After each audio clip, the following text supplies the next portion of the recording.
Chapter 0. Prologue. A flash of light pierced the air. Encred couldn't comprehend what was happening. All he felt was a sharp pain, like a searing skewer thrust through his neck. He realized that the leather-padded armor he wore was utterly useless. As red-hot liquid gushed from his body, consciousness faded, and then his eyes opened again. Another day had begun. It wasn't a dream. He had experienced it countless times already. He didn't know why it kept happening. It was simply the way things were. The clanging sound of a ladle banging against a pot signaled the morning. The night watch was rousing everyone awake. It was the third morning of the same routine. That's when Encred finally grasped it. Again, every time he died, the same day repeated itself. Chapter 1. My dream was to be a knight. Encred's teacher, who taught him the sword, was a kind-hearted man who rarely uttered harsh words. The teacher leaned on his sword, still sheathed, standing it upright on the ground, and called out to Encred. Go back to the village. If you hate farming, join the local militia. You'll probably end up as its captain. Had he listened to the advice of that seasoned veteran, things might have been different. But he didn't. The root of the problem lay in one comment he'd heard as a child. Enki, you're a genius. When he was 11, he effortlessly bested an older boy in a wooden sword fight. It was then, for the first time, that someone called him a genius. Back then, he didn't realize that the boy was simply terrible at swordsmanship. At 15, he defeated a village elder in a sparring match. The confidence this instilled in him was immense. In his small village, there was no one truly skilled in swordplay. The closest was a one-legged ex-mercenary who had wandered into the village. He taught basic swordsmanship to the local kids, including Encred. You're a genius. At 15, Encred heard those words for the second time. This time, they came from the mercenary, who claimed to have given up a knight's title and lost his leg for a lady's honor. I must be a genius, he thought. He dared to dream. He would become a knight who would serve a ruler destined to unite the warring continent, a knight who would bring an end to war. Around that time, a bard's song spread across the continent, reaching even Encred's remote village. The melody enchanted listeners, but the final verse stirred hearts. The knight who will end this war. The knight who paints twilight over the battlefield. We shall call him the Knight of Dusk. The Knight of the End. The bard's song ignited the hearts of many young boys and girls. Encred was no exception. I will be that knight, he thought. At 18, confident that no one in his village could match him, he left. He had no family, no parents, no sibling. He had a few friends, but his obsession with the sword had always kept others at a distance. Alone, he ventured into the world. Thus began his life as a mercenary. He wasn't bad at it. His dedication to improvement was commendable, but it took only 2 months for him to realize he wasn't a genius. Defeated by an ordinary, unnamed mercenary, he was told, "You're not ready." Believing a good teacher could make all the difference, he worked tirelessly, risking his life against bandits to earn enough money to enroll in swordsmanship schools in big cities. He learned diligently. He wasn't unlucky. His instructors were honest and fair. One advised him to abandon the sword altogether. "No, I won't," Encred replied resolutely. "You're tenacious." "I'll give you that," people often said about him. Hard work never betrayed him. His palms blistered, his arm muscles trembled, yet he swung his sword countless times. In circles of similar people, he stood out as an exceptional hard worker. By the time he turned 25, he had some reputation as a mercenary enough that small-town folks might vaguely recall him. Still, a sliver of hope remained. Perhaps he could still improve. Then, at 27, that hope shattered. An altercation during a journey proved it. In just 5 exchanges, his sword was knocked from his hand, and a blade pierced his stomach. Pressing his wound, he asked, "How old are you?" 12. He couldn't believe it. This was true genius. Sorry, it was my first real fight, the boy said. He wasn't a noble or a commoner but a serf's child, holding a sword for only 6 months. Take this for your medical expenses, the boy's teacher said, tossing a coin pouch. The wound wasn't fatal. It hadn't damaged his organs. Still, Encred pocketed the pouch. From age 11 to now, 16 years of relentless training had led to this moment, a 12-year-old defeating him. He felt a pang of despair but didn't let it consume him. What's the point of sulking? My limbs are still intact. Though he knew he wasn't a genius, he didn't give up. He continued, wielding his sword. 10 years, as a mercenary, taught him that he could never be a great knight or swordsman. But perhaps he could become a skilled soldier. Quitting mercenary work, he joined the military, the best option left to him. At 30, he found himself in the Cyprus division of the Kingdom of Narilia, 4th Regiment, 4th Battalion, 4th Company, 4th Platoon, also known as the 4-4 Platoon. Encred held the position of squad leader's deputy. Clang, clang, clang. The night watch banged on metal, rousing the entire barracks. Damn, what a messed up dream, Encred muttered as he woke. What'd you dream about? A subordinate asked lazily, pulling on his boots. My entire life. Depressing. As the soldier found a bug in his boot, he shook it out, crushed it underfoot, and spat on the remains. Encred got up, donned his armor, a breastplate, with throwing knives embedded near the heart, arm guards, shin guards, and layered leather armor over thick fabric. The armor wasn't much against a sharp blade, but it was better than nothing. He prepared for another day of repetition. I heard the last squad leader had a dream like this before he died, Encred mumbled, recalling a rumor he'd heard. Does that mean it's my fate to die today? When one of his subordinates laughed, he smacked the back of the man's head. I'm not dying. Don't jinx it. He stood, poured water into a pot, and tossed in a few strips of dried meat. After that, he added some vegetables to make it into a simple stew. It was their breakfast.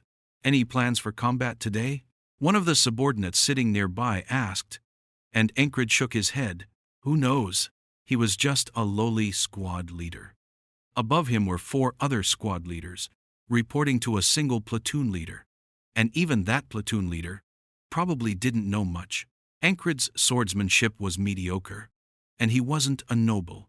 That's why he remained a mere squad leader. But his experience on the battlefield far surpassed that of most company leaders. His subordinates respected him for that. So, when you were young, what did you want to be? One of his men approached him and asked casually, A knight.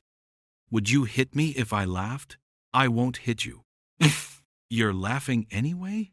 You little punk. Encred kicked the man in the rear. The subordinate pretended to be in pain as he replied, Still, a knight, huh? What did it mean to be a knight? A knight was someone who could turn the tide of a battle. A monster who could face 1,000 foes alone. A hero who could slay hundreds of enemies single-handedly. Even their division was named after a knight.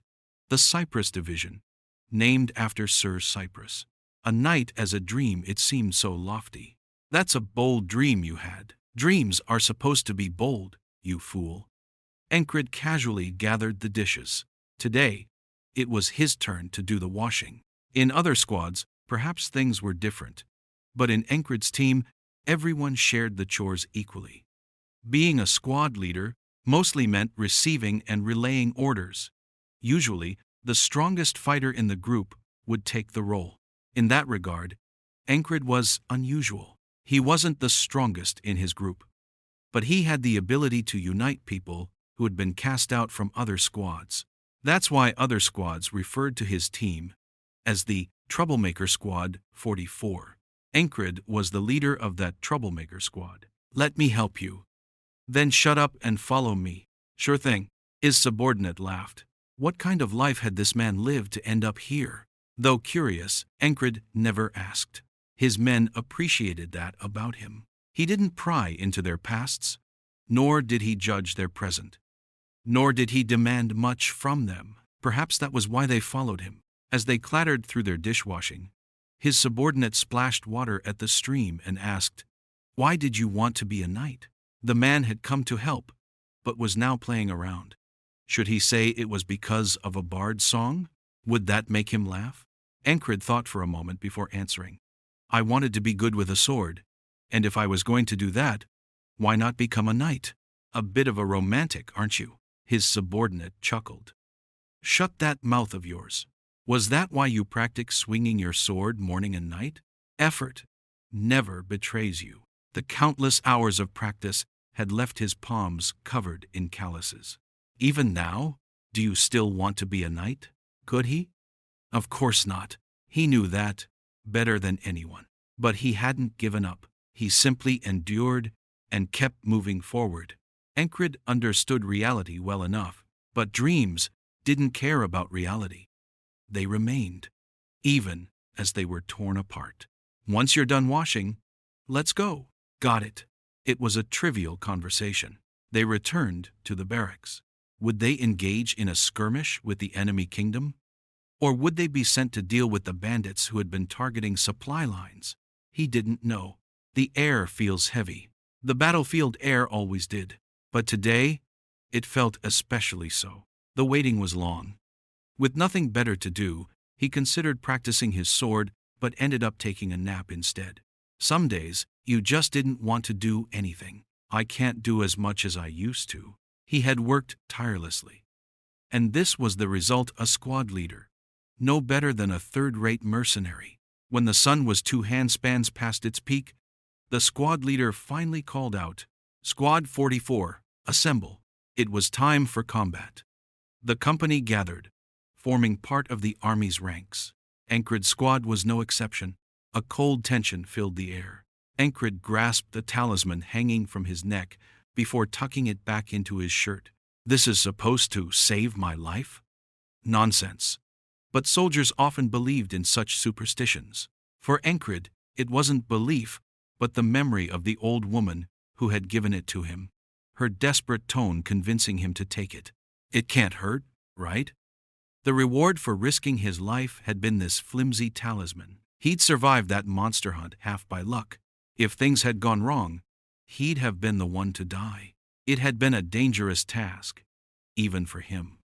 A small farming village, unable to pay, had begged him for help when he'd passed by. What a joke. Risking his life out of pity, what madness.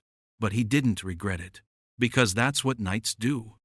Dreams might fall silent under the weight of reality, torn to shreds, but traces remained.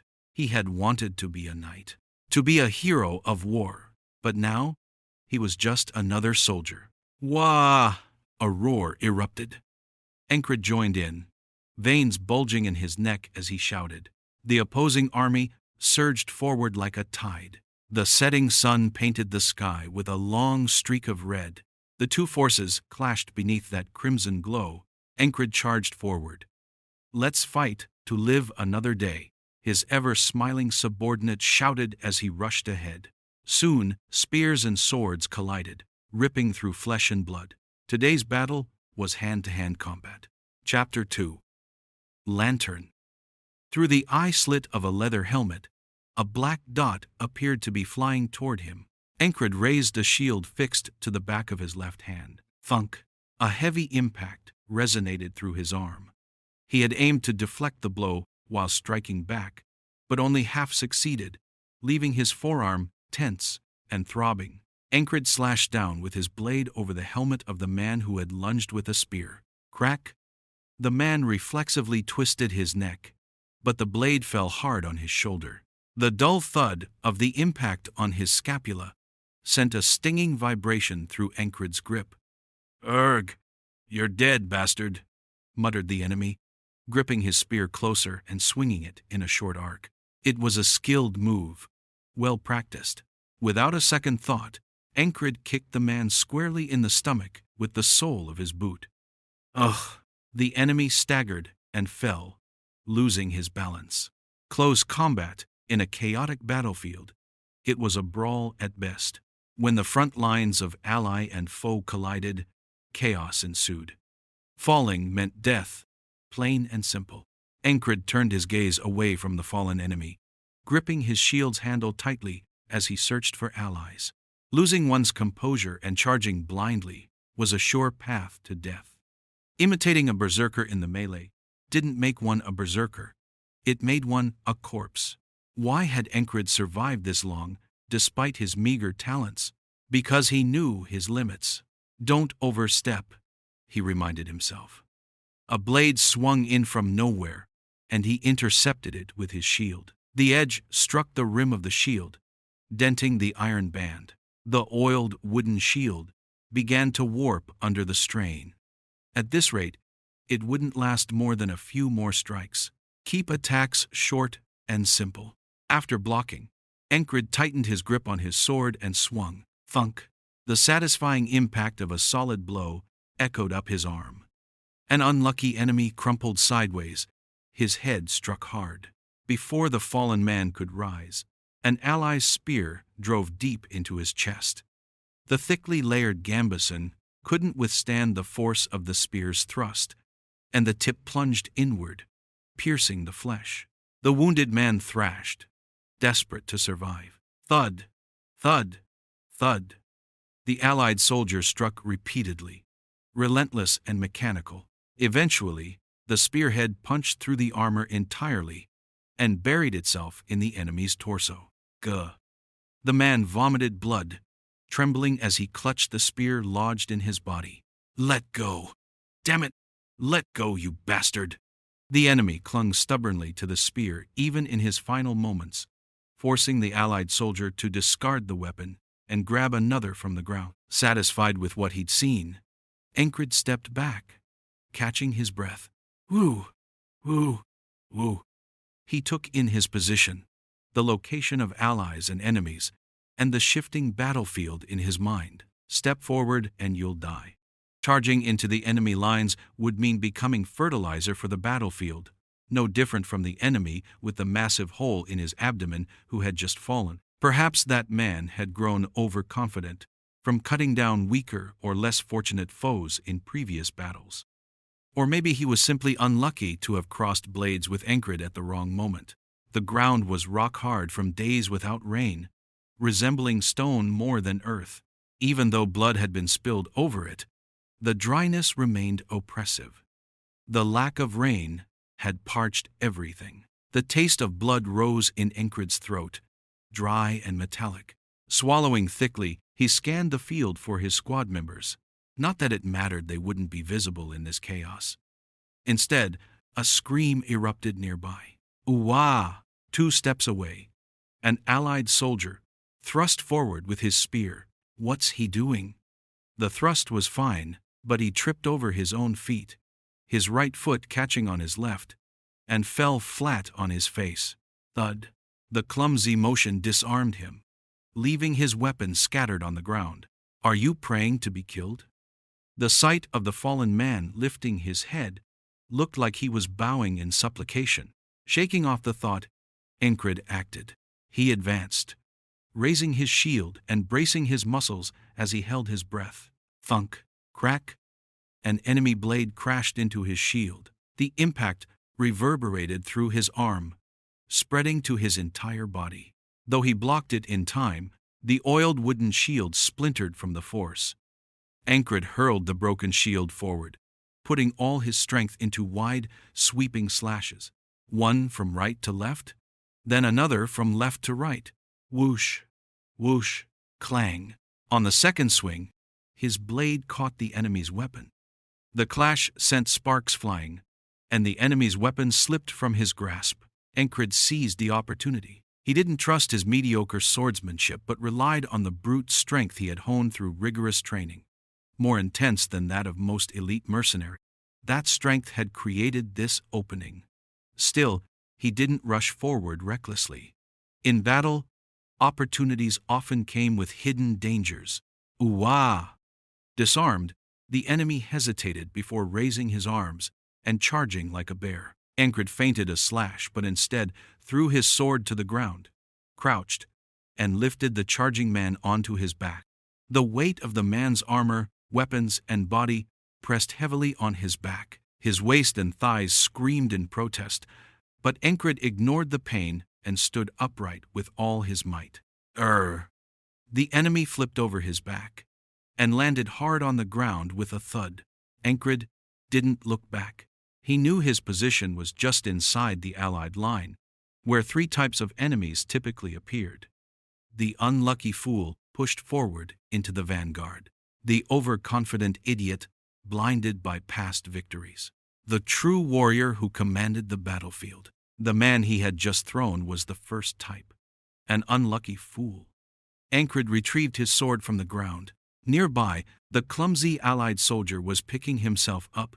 His helmet split cleanly in half. Blood trickled down his head. Lucky bastard. Moments ago he had almost died, only to be saved by Encred's actions. He even recognized the man. Bell, did getting your head split make you lose your senses? Encred asked. The soldier, Bell, wiped the blood from his face and grumbled. Damn it. Barely made it out alive. If you're alive, watch my back. Ordinary soldiers couldn't grasp the bigger picture of a battlefield. Squad leaders like Encred served as intermediaries, relaying orders rather than commanding strategy. Yet Encred could sense it. This isn't good. Years of blood and steel had sharpened his instincts, if not his swordsmanship.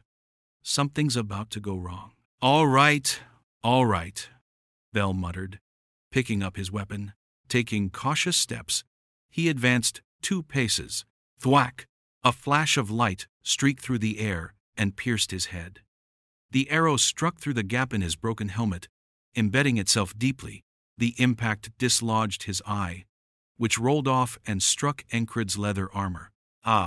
Bell died without a sound, his lips parting in a silent gasp. Encred averted his gaze. Far above, in the indistinct expanse of the sky, a fleeting flash of light caught his eye. In that instant, he knew the next arrow was meant for him. Encred closed his eyes. How many people can remain composed at the moment of death? Encred was no exception. The moment he closed his eyes, fragments of his life, like the vivid details of a dream from the night before, surged forward. His past flickered by in the commonly described manner of a life review. Time seemed to slow. The noise of the battlefield faded, and even the sensation of breathing felt sluggish. Thump, thack. That fleeting sensation vanished as quickly as it came. The life review disappeared, and the battlefield's clamor returned, along with the reassuring awareness of his own breathing. Praying out of gratitude for being spared, it was one of his subordinates speaking. One from his squad. The soldier had shoved him, causing an arrow to embed itself harmlessly in the ground. Rem. Encred called out his name. That damn Hawkeye, or whatever he's called, is in this fight. So watch out for arrows. You think dodging will make a difference? I'll deal with it. So just hold on. This guy was also uniquely unhinged. Encred thought so, as he gave a small nod. You're not planning to give up on life, are you? I saw you skipping training and napping earlier today. Rem's words jabbed at him. Are you regretting it now?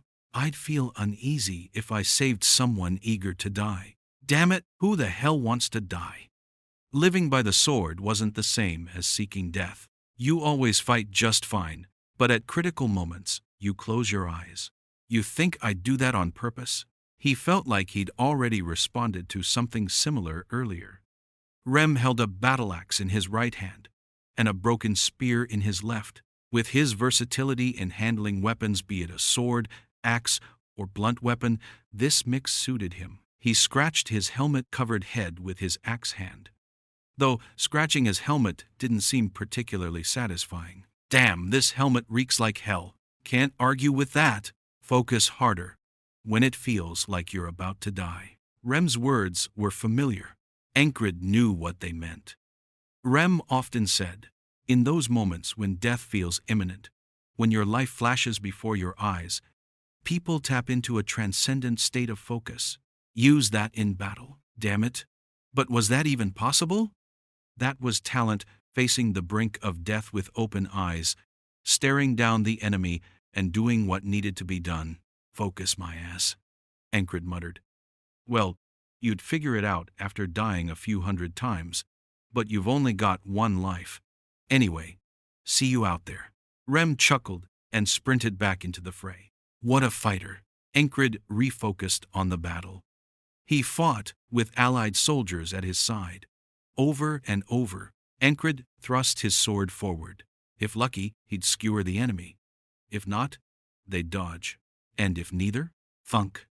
The sword would land a blunt blow, unable to pierce the enemy's armor, merely pushing them back. The struck enemy groaned and staggered back, only for a passing ally's warhammer to smash into their head. Bang! Encred cleared his mind of distractions. The constant effort to block, dodge, and counter the onslaught of blades, spears, and clubs wore on his nerves. Without a shield, he felt exposed, so he picked up a fallen axe to use as a makeshift one. With his allies still nearby, he blocked, struck, and stabbed. When opportunities arose, he executed clumsy sword techniques he'd learned, stepping forward with his left foot, shifting his weight, and extending his sword tip without losing control of his arm. A thrust, with just the right tension in his muscles, sufficient focus, and an eye for openings, it should have worked. Ting. Encred's thrust only partially succeeded. Damn! He'd aimed for the gap between the enemy's helmet and chestplate, but they moved, and his strike veered off. A long gash appeared on their neck, not a fatal wound though. The bloodied enemy locked eyes with Encred. Their gaze brimmed with malice. They clenched their jaw with a grinding noise. Danger! The instinct, honed on countless battlefields, screamed at him. As Encred stepped back, an ally filled the gap. The enemy crouched silently, striking the ally's shin with a weapon-clenched fist. Crack! A bone-snapping sound followed. Arr! As the injured ally collapsed, the enemy drew a dagger and drove it into the fallen soldier's throat. The swift stab and pull motion felt almost rehearsed, as if part of a grim play. Blood sprayed, staining the enemy's armor. They shoved the dead soldier aside. A fleeting life review. The boundary between life and death. Images flooded Encred's mind like an illuminating lantern casting shadows. Those shadows depicted his life. Like the dream he had last night, at the edge of it all, as everything slipped away, the enemy's blade drove into Encred's neck. The enemy had mirrored his thrust perfectly. A flawless strike. At least, it seemed so to Encred. As fiery pain coursed from his neck through his body, Encred faced the moment between life and death. He realized what Rem's focus meant, but it was too late.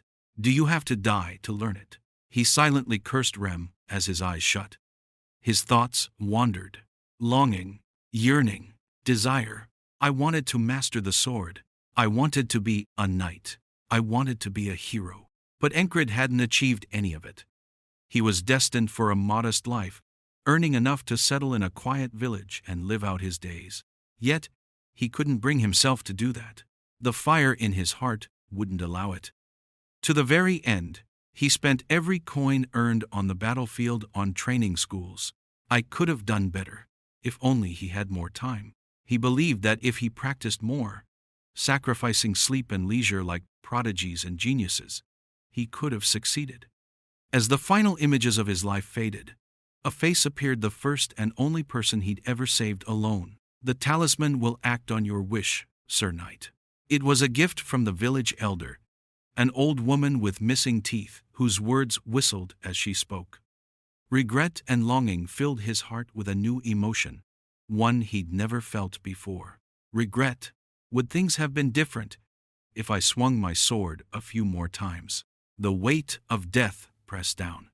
Beyond his closed eyes, a black river loomed. Encred regretted taking a nap instead of training that day.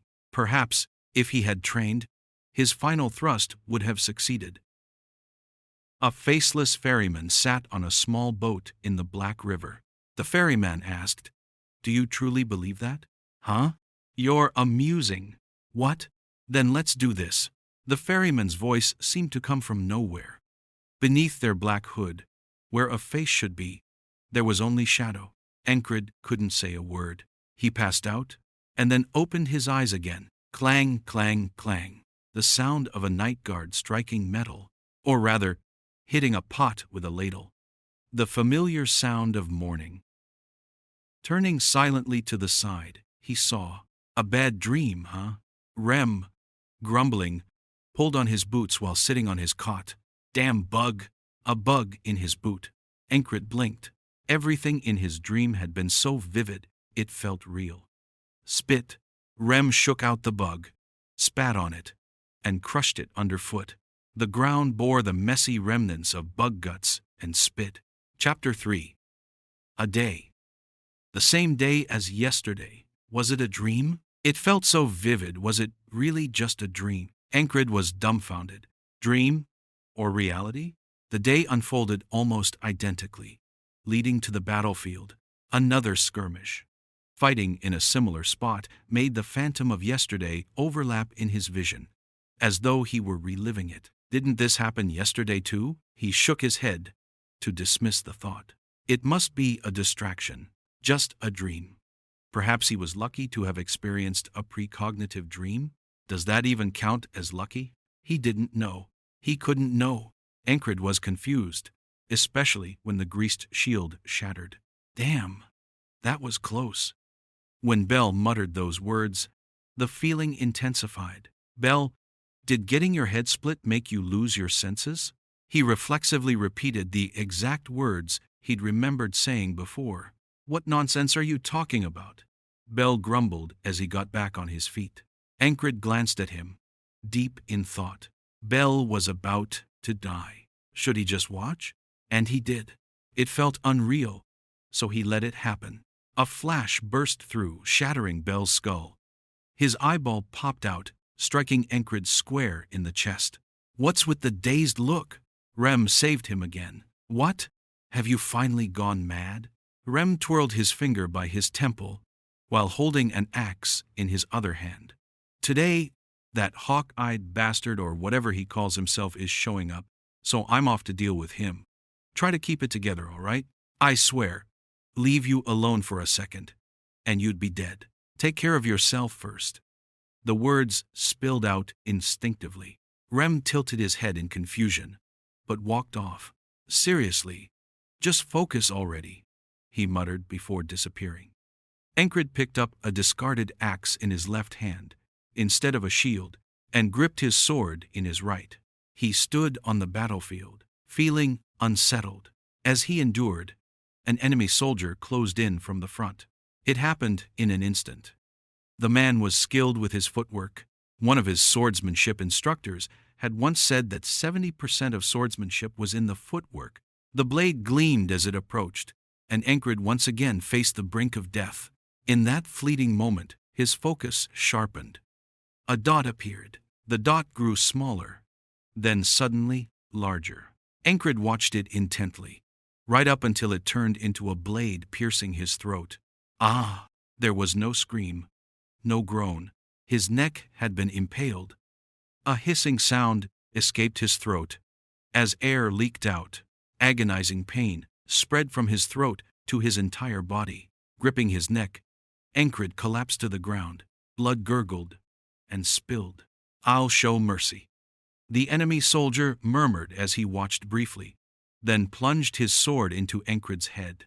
Darkness came again, and then Encred heard it once more. Clang, clang, clang. The sound of a ladle striking a pot. Why the hell do you look so out of it first thing in the morning? It was Rem, sitting next to him, holding his boots. Another day. The same day. Was that a dream? Did you have a nasty dream or something? Right. Just a dream. Ah, damn bugs. Rem shook a bug out of his boot, spat, and crushed it underfoot. It was the third time Encred had seen that scene. He sat there, unarmed, unarmored, staring blankly. This is a dream? The day began again. Bell died. Rem saved him. Rem left to hunt down a hawk-eyed archer, and a skilled enemy soldier blocked Encred's path. "Who are you?" Encred asked. The enemy didn't respond, thrusting his sword instead. That thrust, so precise and elegant, it always amazed him. Thump.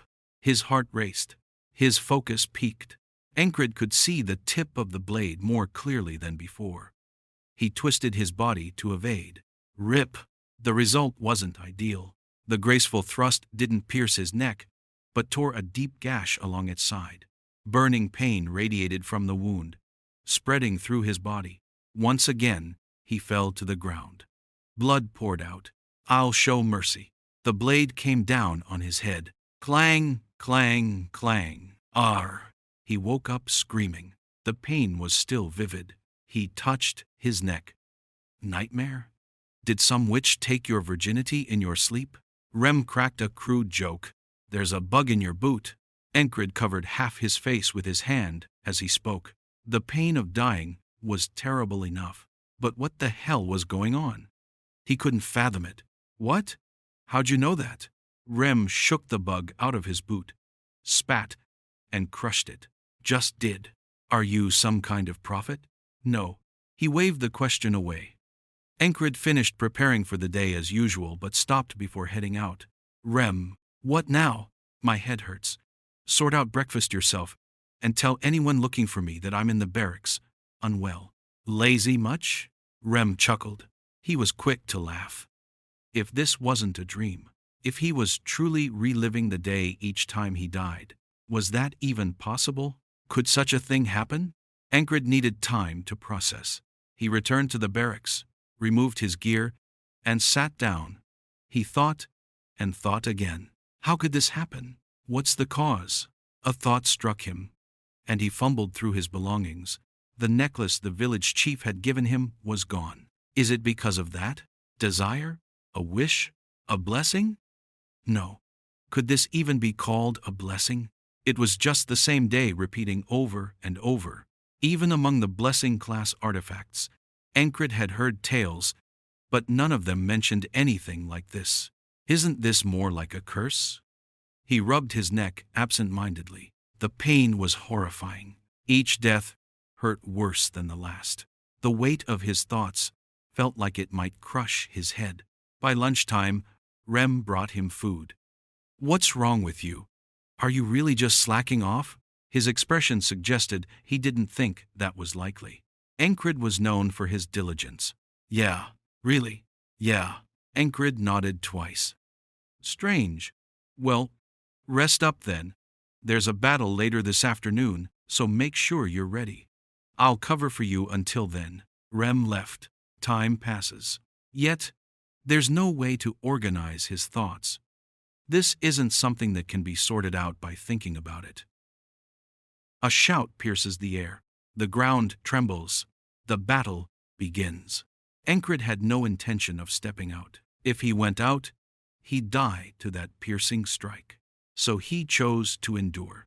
But he couldn't keep holding out forever. No soldier in a battlefield, even one in pain, could shirk their duty indefinitely.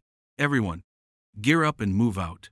It's a battle, a sentry making rounds," shouted the command inside the tent. Encred donned his equipment and stepped outside. The fighting began anew. This time, he stayed much farther back than the day before. Neither Bell nor Rem crossed his path as he endured. Suddenly, the front lines wavered, rippling with disarray. The enemy's movement was unusual. The Allied forces were being pushed back. Before he knew it, Encred stood at the very front. And there, he encountered that man again. Was it coincidence? Or was it fate? He didn't know. But one thing was clear: no matter where he went on the battlefield, he'd either die or face this man. Thus, the question wasn't why, but how. Not why they kept meeting, but how he'd survive. The piercing strike. The blade came flying at him. What was that technique's name again? Rem had once insisted he focus on learning techniques, saying even mastering just one could save his life on the battlefield. He'd also told Encred to keep calm, even if trapped in a monster's den. What Encred was attempting now was something Rem had taught him, something about a heart.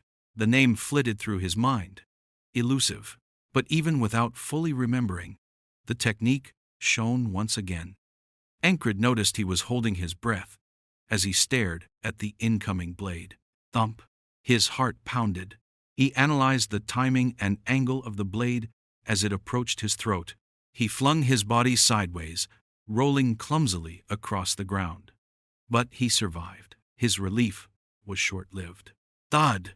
A blow struck the back of his head, followed by searing pain. His mind went hazy. He didn't even realize he had fallen. An enemy from behind had slammed his helmet with an axe. As he lay there, dazed, he looked up. "I'll show mercy." The piercer stabbed him again. Thunk. The sound of hammers pounding echoed once more as Encred opened his eyes. Another day. Another repetition. Don't think about it. Whether the talisman was a blessing or a curse, he wouldn't think about that. He wouldn't dwell on what was happening to him. He only focused on two things: surviving the battlefield and doing whatever it took to achieve that. "There's a bug in your boot, huh? Are you a prophet now? What was that thing you tried to teach me before?"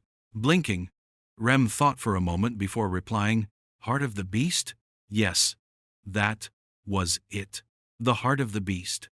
No mere human heart could remain steadfast amid the spears, swords, and axes of the battlefield. But with the heart of the beast, it was possible. So he must make it his own. Rem's words resurfaced in his mind. "Teach me again." What?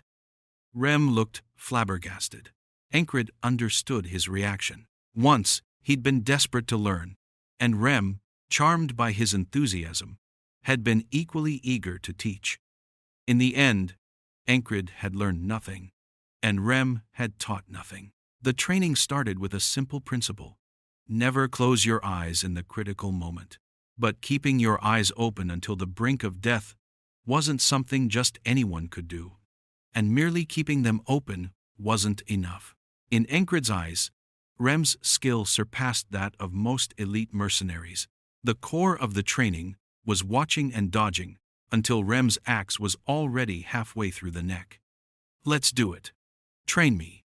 Encred's eyes burned with determination. A fire ignited in his chest. Does it matter if this is a blessing or a curse? He had no talent, he knew that, and time was fair to all. Thus, a dullard could never outmatch a genius. But what if time wasn't fair? Blessing or curse, it didn't matter. This was a lifeline, a rope to pull himself forward. "You've got guts today. Seeing you fired up like this gives me energy too," Rem said, standing. "Right after breakfast." Agreed. After eating and washing their bowls, they shared idle dreams of becoming knights. Rem laughed at the notion. Then came the training. "You remember the method?" "Perfectly." The training had been so intense, it haunted Encred's nightmares. He could never forget Rem's axe carving through his neck in those dreams. Let's get started. The premise was simple. When the axe came to cleave his neck, he'd open his eyes wide and dodge.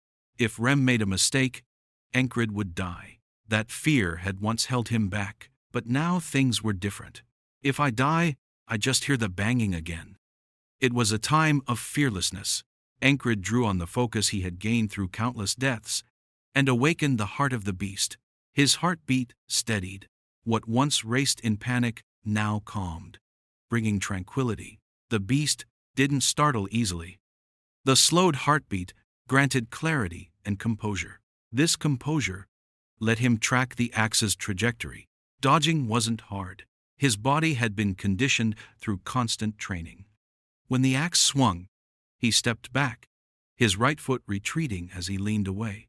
The axe swept past his face. "Have you been practicing in secret?" Rem asked. "A bit." "Good. But your timing is a little early. Wait until the last moment." The training was about thickening the metaphorical hide of the heart. Rem swung the axe again. Encred waited until the blade was practically kissing his throat before dodging. "Ha! Even in my tribe, only a few could master this." Impressive. Morning training concluded.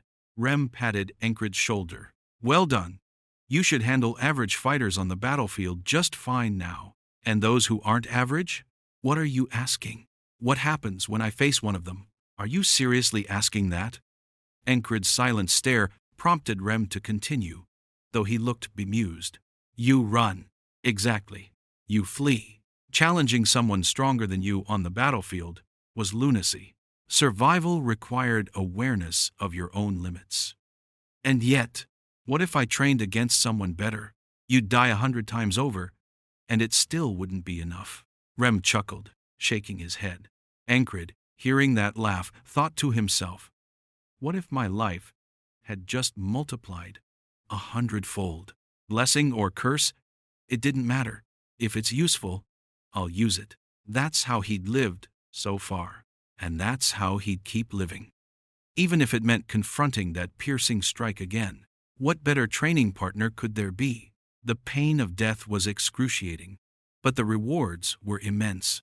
For the first time in over a decade, Encred felt the joy of growth, a sense of fulfillment unlike any other, a high no drug could match. The melody enchanted listeners, but the final verse stirred hearts. The knight who will end this war, the knight who paints twilight over the battlefield. We shall call him the Knight of Dusk, the Knight of the End. The bard's song ignited the hearts of many young boys and girls. Encred was no exception. I will be that knight, he thought. At 18, confident that no one in his village could match him, he left. He had no family, no parents, no siblings. He had a few friends, but his obsession with the sword had always kept others at a distance.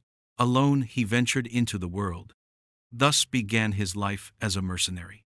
He wasn't bad at it. His dedication to improvement was commendable, but it took only 2 months for him to realize he wasn't a genius.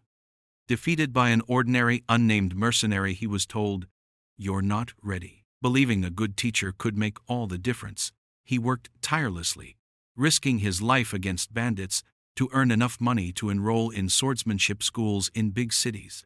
He learned diligently. He wasn't unlucky. His instructors were honest and fair.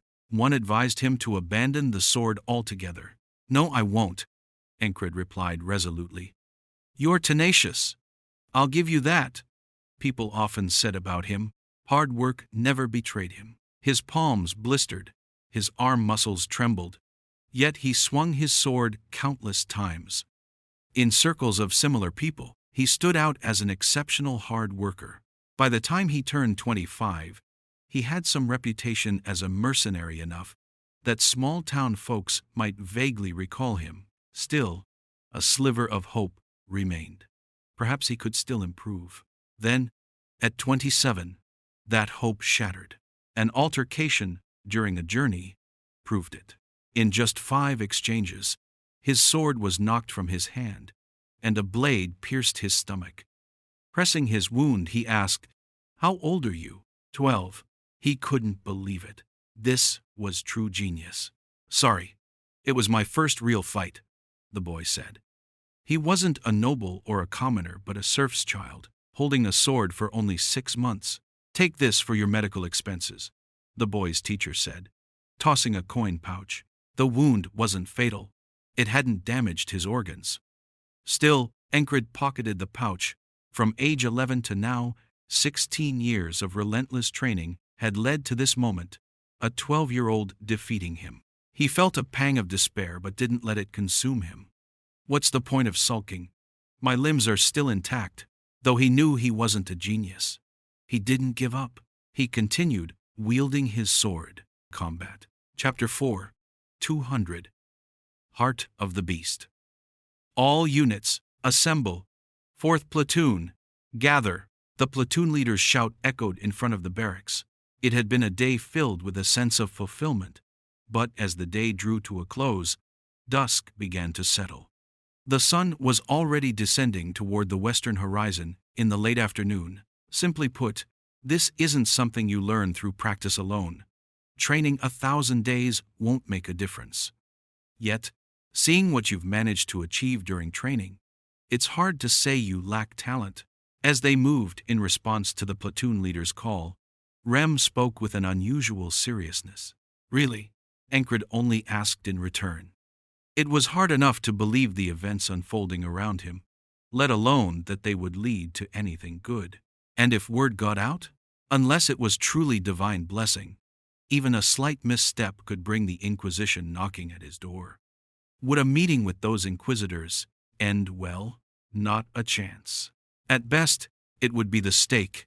At worst, a torture party awaited.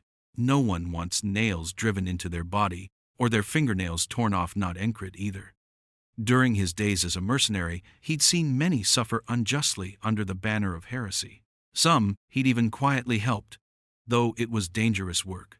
If anyone had known, they'd have mocked him, saying he'd chosen his own death. It was that perilous. Still, he did it because it felt right. Without that, there'd have been no reason to live as a swordsman. What's with that smugness? It's irritating. Did you strike gold today, planning to desert and keep it all for yourself? Don't you know that'll only bring trouble? Gold? He had found something better than that. Shut up and move. The assembly order had been given. It was time to act. Encred wiped the sweat dripping from his forehead with his sleeve. If he put his helmet on now, it would stink to high heaven. But there was no time to wash at the stream. Standing next to him, Rem wasn't even sweating. How could someone train and remain so composed?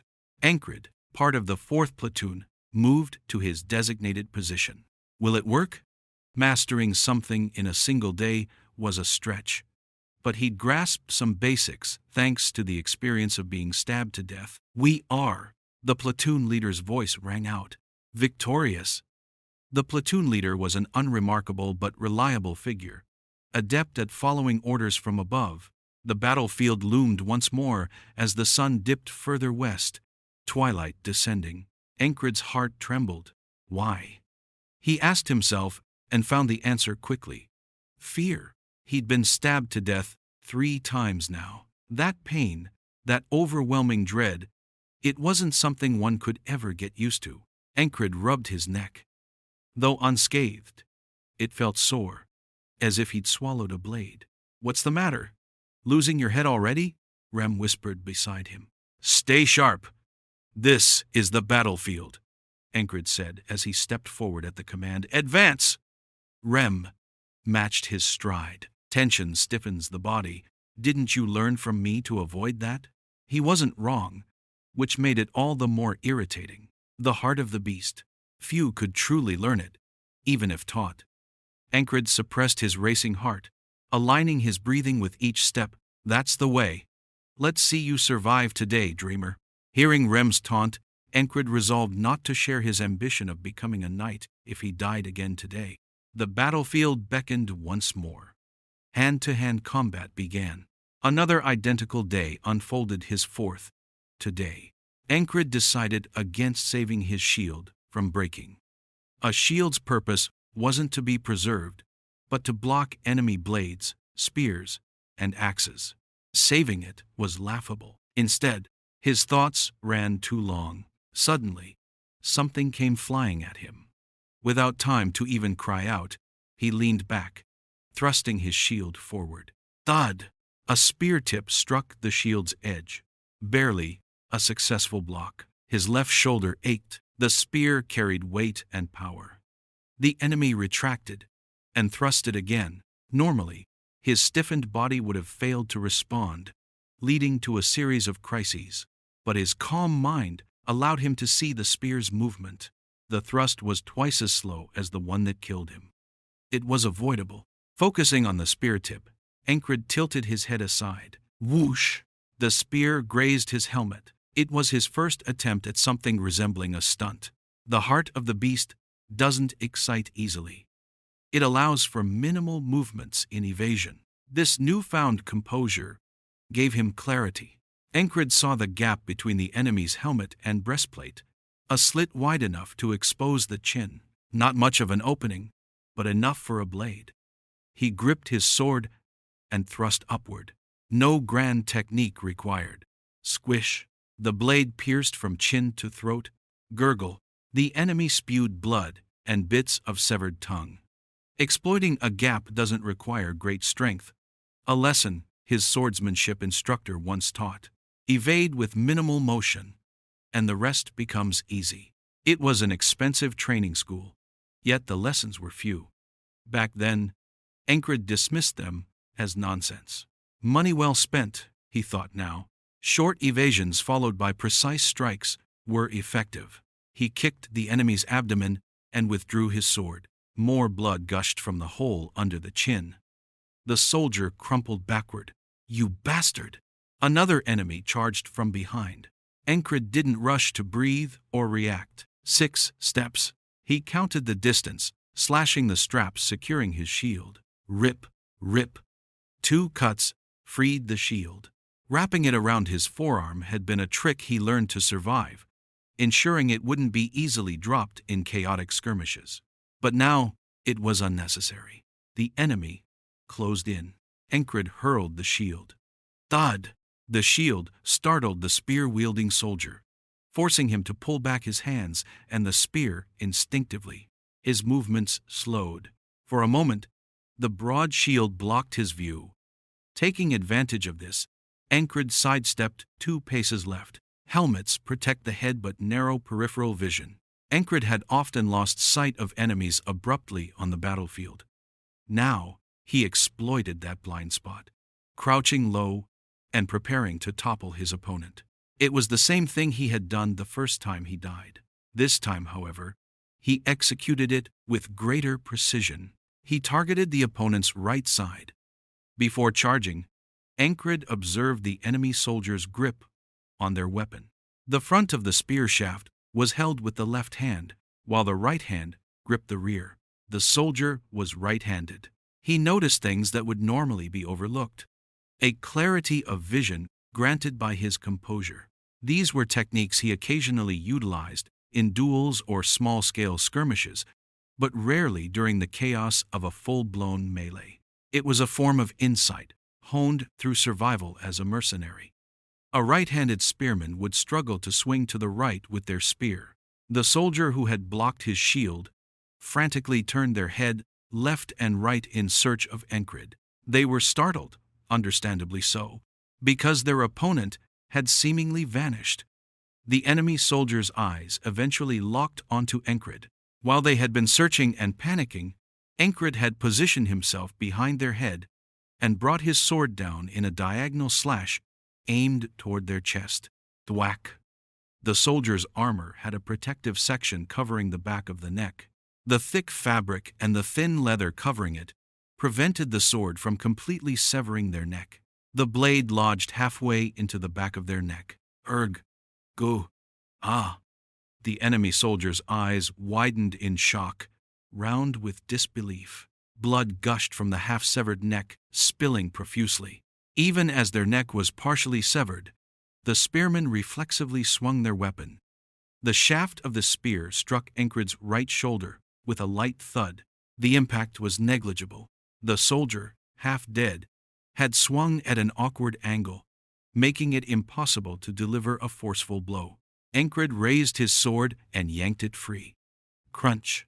It had been embedded in bone and required significant effort to extract. As the blade came loose, chunks of flesh and blood clung to it, dripping down. Surveying the battlefield briefly, Encred picked up a shattered shield from the ground instead of his axe. He now had the luxury of time to make such choices. This is working. It was almost too easy. On a battlefield, it's rare to demonstrate even half of one's usual abilities. That's natural. How could anyone fight as they normally would in the heart of death and carnage? While some went berserk, most faltered. Until he experienced death 3 times, Encred had been the same. But now, things were different. I can manage this. That thrust, perhaps it was something he could contend with. What Encred did wasn't enough to change the tide of the battle. He was merely a single soldier, fighting slightly better. There was no shift in the broader flow of combat. But for Encred personally, this was a significant breakthrough. After dispatching a few more enemy soldiers in the same manner, Bell stumbled again. This time, Encred had enough leeway to pull him back to his feet. "You okay? Damn it! There's a rock sticking out here." It was an open plain. It wasn't unusual for a rock to jut out, but Bell had tripped over his own feet. That made him the fool here. "Get it together." Encred grabbed Bell's hand and helped him up. "Thanks, man." Without loosening his grip, Encred tightened his hold on Bell's hand. "You mind letting go?" Bell muttered awkwardly. Through the split, blood-streaked visor of Bell's helmet, his eyes were visible. The glint was a flash, an arrow. The arrow pierced Bell's skull. Encred knew this moment well. In the chaos of battle, spotting incoming arrows was nearly impossible. It was far too difficult.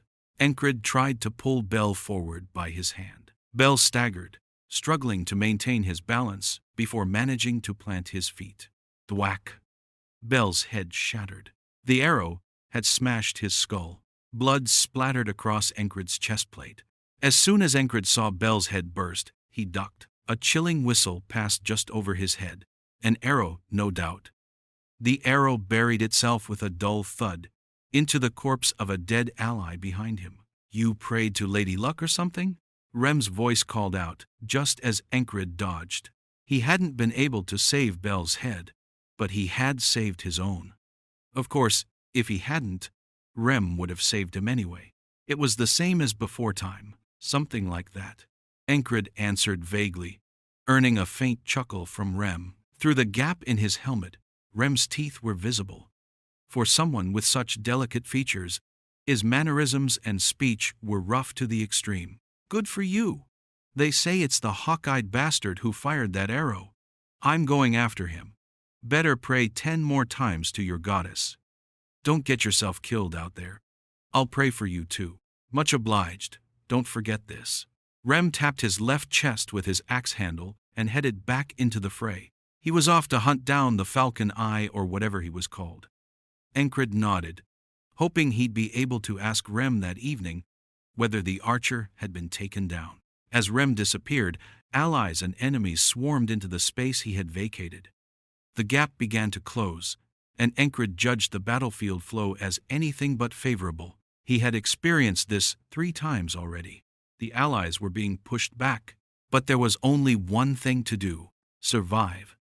Encred felt a peculiar thrill rising within him. It wouldn't be long before he encountered that skilled soldier again. And soon enough, it happened. That thrust, once again aimed for his head. Instead of dodging, Encred met the incoming blade with his own. Clang, clang, clang. Sparks flew in the air. Their eyes met. "You blocked that?" The enemy soldier's gaze seemed to ask. "You're pretty good," the enemy remarked, thrusting again, once, twice, 3 times. The first was blocked with a shield. The second dodged with a roll to the side. The third was met with a counterswing. Encred's blade traced a short arc through the air, and as the soldier pulled their arm back, something struck Encred in the waist from behind. Thwack! He bit back a scream. Another thrust came at Encred. This time, he intentionally shifted his weight forward, collapsing into a roll. The idea was sound, but his timing was off. Thud. The blade smashed into his collarbone, piercing through. It felt like a red-hot iron, branding his flesh and bone. Gah! The pain was so intense he couldn't even scream. As he reached for the embedded blade, the enemy swiftly retrieved it. The blade was impossibly sharp, likely cared for meticulously. The withdrawal was accompanied by an even sharper agony. The pain turned his vision white. Encred clenched his teeth and turned to face his attacker. A hulking enemy soldier stood there awkwardly, holding a club. That must have been what hit my waist. "I'll show mercy." The one who had killed him 3 times before uttered the word, raising their blade vertically and driving it down. That was the end. Darkness seeped into his vision as his eyes closed. Bang, bang, bang. The sound of a ladle striking a pot echoed again. The 5th time. Damn it. He thought he had it this time. "What's the 5th time?" Rem asked from beside him. "A bug's in your boot," Encred replied as he stood. He had died again, but he had learned something. After all, the lesson he'd paid for, with gold coins at the training grounds, was this: nothing works the first time. So what do? If once isn't enough, try 10 times. If 10 times isn't enough, try 100. Ordinarily, dying once would be the end. Fortunately, Encred could repeat this as many times as it took. Chapter 5. Valen-style swordsmanship. Huh? How did you know? I'm not a prophet. At Encred's response, Rem shook out the bug from his boot onto the ground and spoke confidently. Did you put it in there? I didn't. Sure. Rem kept his suspicious gaze fixed on him. Encred didn't care about Rem's accusatory look. That wasn't the issue at hand. He stomped on the bug that Rem had dropped. Squelch! A distinctly unpleasant sensation spread from the sole of his boot. Ugh! Spitting onto the ground, Encred rubbed the remains of the bug into the dirt and said, "Can you teach me the heart of the beast?" Huh? You remembered that? Rem straightened his boots and stood up. That's not something easy to forget. Didn't stop you from drowning your guts in booze, wanting to forget. Back then, he'd kept seeing the scene of his head being cut off by an axe in his dreams. Life felt unbearable. Can you teach me? Or not? You're fired up today, huh? All right, let's do it. Rem nodded. Jackson, can you handle morning duty? I'll take over tomorrow. Since they needed strength to train, wasting time on chores like cleaning dishes was unnecessary. Sure, no problem. Jackson, a squad member who was always cheerful and got along well with others, replied. He had such a mild personality that it was hard to understand why he was part of this unit. When Encred first met him, he assumed Jackson was some sort of mediator within the squad. Jackson casually dusted off his reddish-brown hair and stepped out of the tent. Watching him leave, Rem snorted and blew his nose. That guy always gives me a bad vibe. It was true that if Jackson had been an effective mediator, Encred might never have ended up in this squad. Jackson got along well with other units, but didn't get along with the 4th Squad members, except for Encred. For some reason, Encred had a knack for earning his squad mates' trust.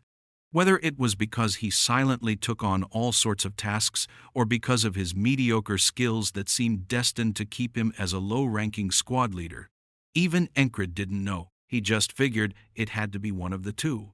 Rem headed out of the tent, and Encred followed. That guy feels off. Something about him doesn't sit right with me. You should keep your distance. And what about you? Encred only asked the question in his mind. Was this the same guy who broke his superior officer's jaw in his last unit, giving advice about keeping distance? Rem might have been his benefactor, but to others, especially those from his former unit, he was a walking disaster. The 1st Squad members glared daggers at him whenever they crossed paths. No one would warm up to someone who'd done that to their squad leader. Encred didn't argue. It wouldn't change anything. Time wasted arguing would be better spent practicing the heart of the beast. There was much to learn from Rem beyond that technique, especially since he's close with the 1st Squad members. That makes it even worse. All right, if you say so. When Encred didn't respond, Rem stopped in his tracks. What? Squad leader, you're acting weird today. Normally, you'd have something to say by now. That was true. Normally, he'd have remarked on how ridiculous it was for someone who broke his superior's jaw to give advice. Or maybe he would have suggested ignoring Jackson entirely if friendliness wasn't possible. Instead of encouraging them to get along, Encred preferred to keep people apart to avoid conflicts. That was his secret to leading the chaotic, death-laden 4th Squad. Nothing to say. Encred cut the conversation short. Rem scratched the back of his head. Strange day, huh? They ate breakfast and made their way to a clearing outside the barracks. Training on the battlefield might seem odd to others, but for Encred, it was routine. Those who knew him wouldn't see it as anything unusual. Even passers-by didn't spare them a second glance. And so, the heart of the beast training resumed. Have you been secretly learning from someone else? Not that you'd have had the chance. I just practiced what I've been taught. Practice alone got you this far. Each near-death experience brought a new layer of understanding. Encred found it easier to focus than before. Rem eyed him suspiciously, but eventually shrugged. Fine, if you say so. Squad leader, you've got talent. I'll give you that. Rem echoed a sentiment he'd expressed the day before. Talent, huh? That would have been nice. Moments ago, Encred failed to evade Rem's axe again. The blade had stopped just shy of his throat. A mere flick of the wrist would have left a deep scar on his neck. That was close, Rem chuckled. He seemed pleased with Encred's progress, his laughter tinged with satisfaction. Encred noticed it too. What kind of trick lets you swing an axe like that? That axe strike, just now, it was faster than the thrust that had killed him before. The axe blade had approached so quickly, it felt like it would graze his skin any second. Even though Encred didn't blink, he couldn't track its movement. Talent? Encred was reminded once again what an irritating bastard Rem could be. He'd always been like this. If training were enough, everyone would be a master swordsman, wouldn't they? Rem laughed heartily. Just as Encred had picked up on his satisfaction earlier, he now realized Rem took delight in teasing him. He was an odd one. Then again, was anyone in this squad not odd? What if I train more, work harder, practice endlessly, even without sleep? Encred's question came out instinctively. It was a dilemma he grappled with for a long time. If he lacked talent, should he give up? Encred chose not to. Instead of giving up, he pressed forward. If geniuses could take 10 steps at a time, he'd take a quarter step at a time, but he'd keep going. Man, you really are strange today. Did you drink some potion of seriousness or something? Rem chuckled, hanging his axe on the strap at his waist. No, squad leader. Rem's tone grew serious as he called out to him. Their eyes met. After a brief silence, Rem spoke. If you don't sleep, you'll die. Thud. Rem's words were followed by his cheeks trembling as he struggled to hold back laughter before bursting out. It was his answer to Encred's earlier question about practicing without rest. Screw you. Encred responded with the universal gesture of disdain, raising his middle finger. Rem chuckled and suggested they head for lunch. Encred didn't plead to learn more. You can't fill your belly in one bite. And he understood that truth better than anyone. After lunch, he reviewed his swordsmanship, thrusting, slashing, and swinging basic techniques of swordsmanship. After mastering these fundamentals, he learned the Valen mercenary swordsmanship. It wasn't subpar. He had invested significant time and money into learning it far beyond what a handful of silver coins could buy.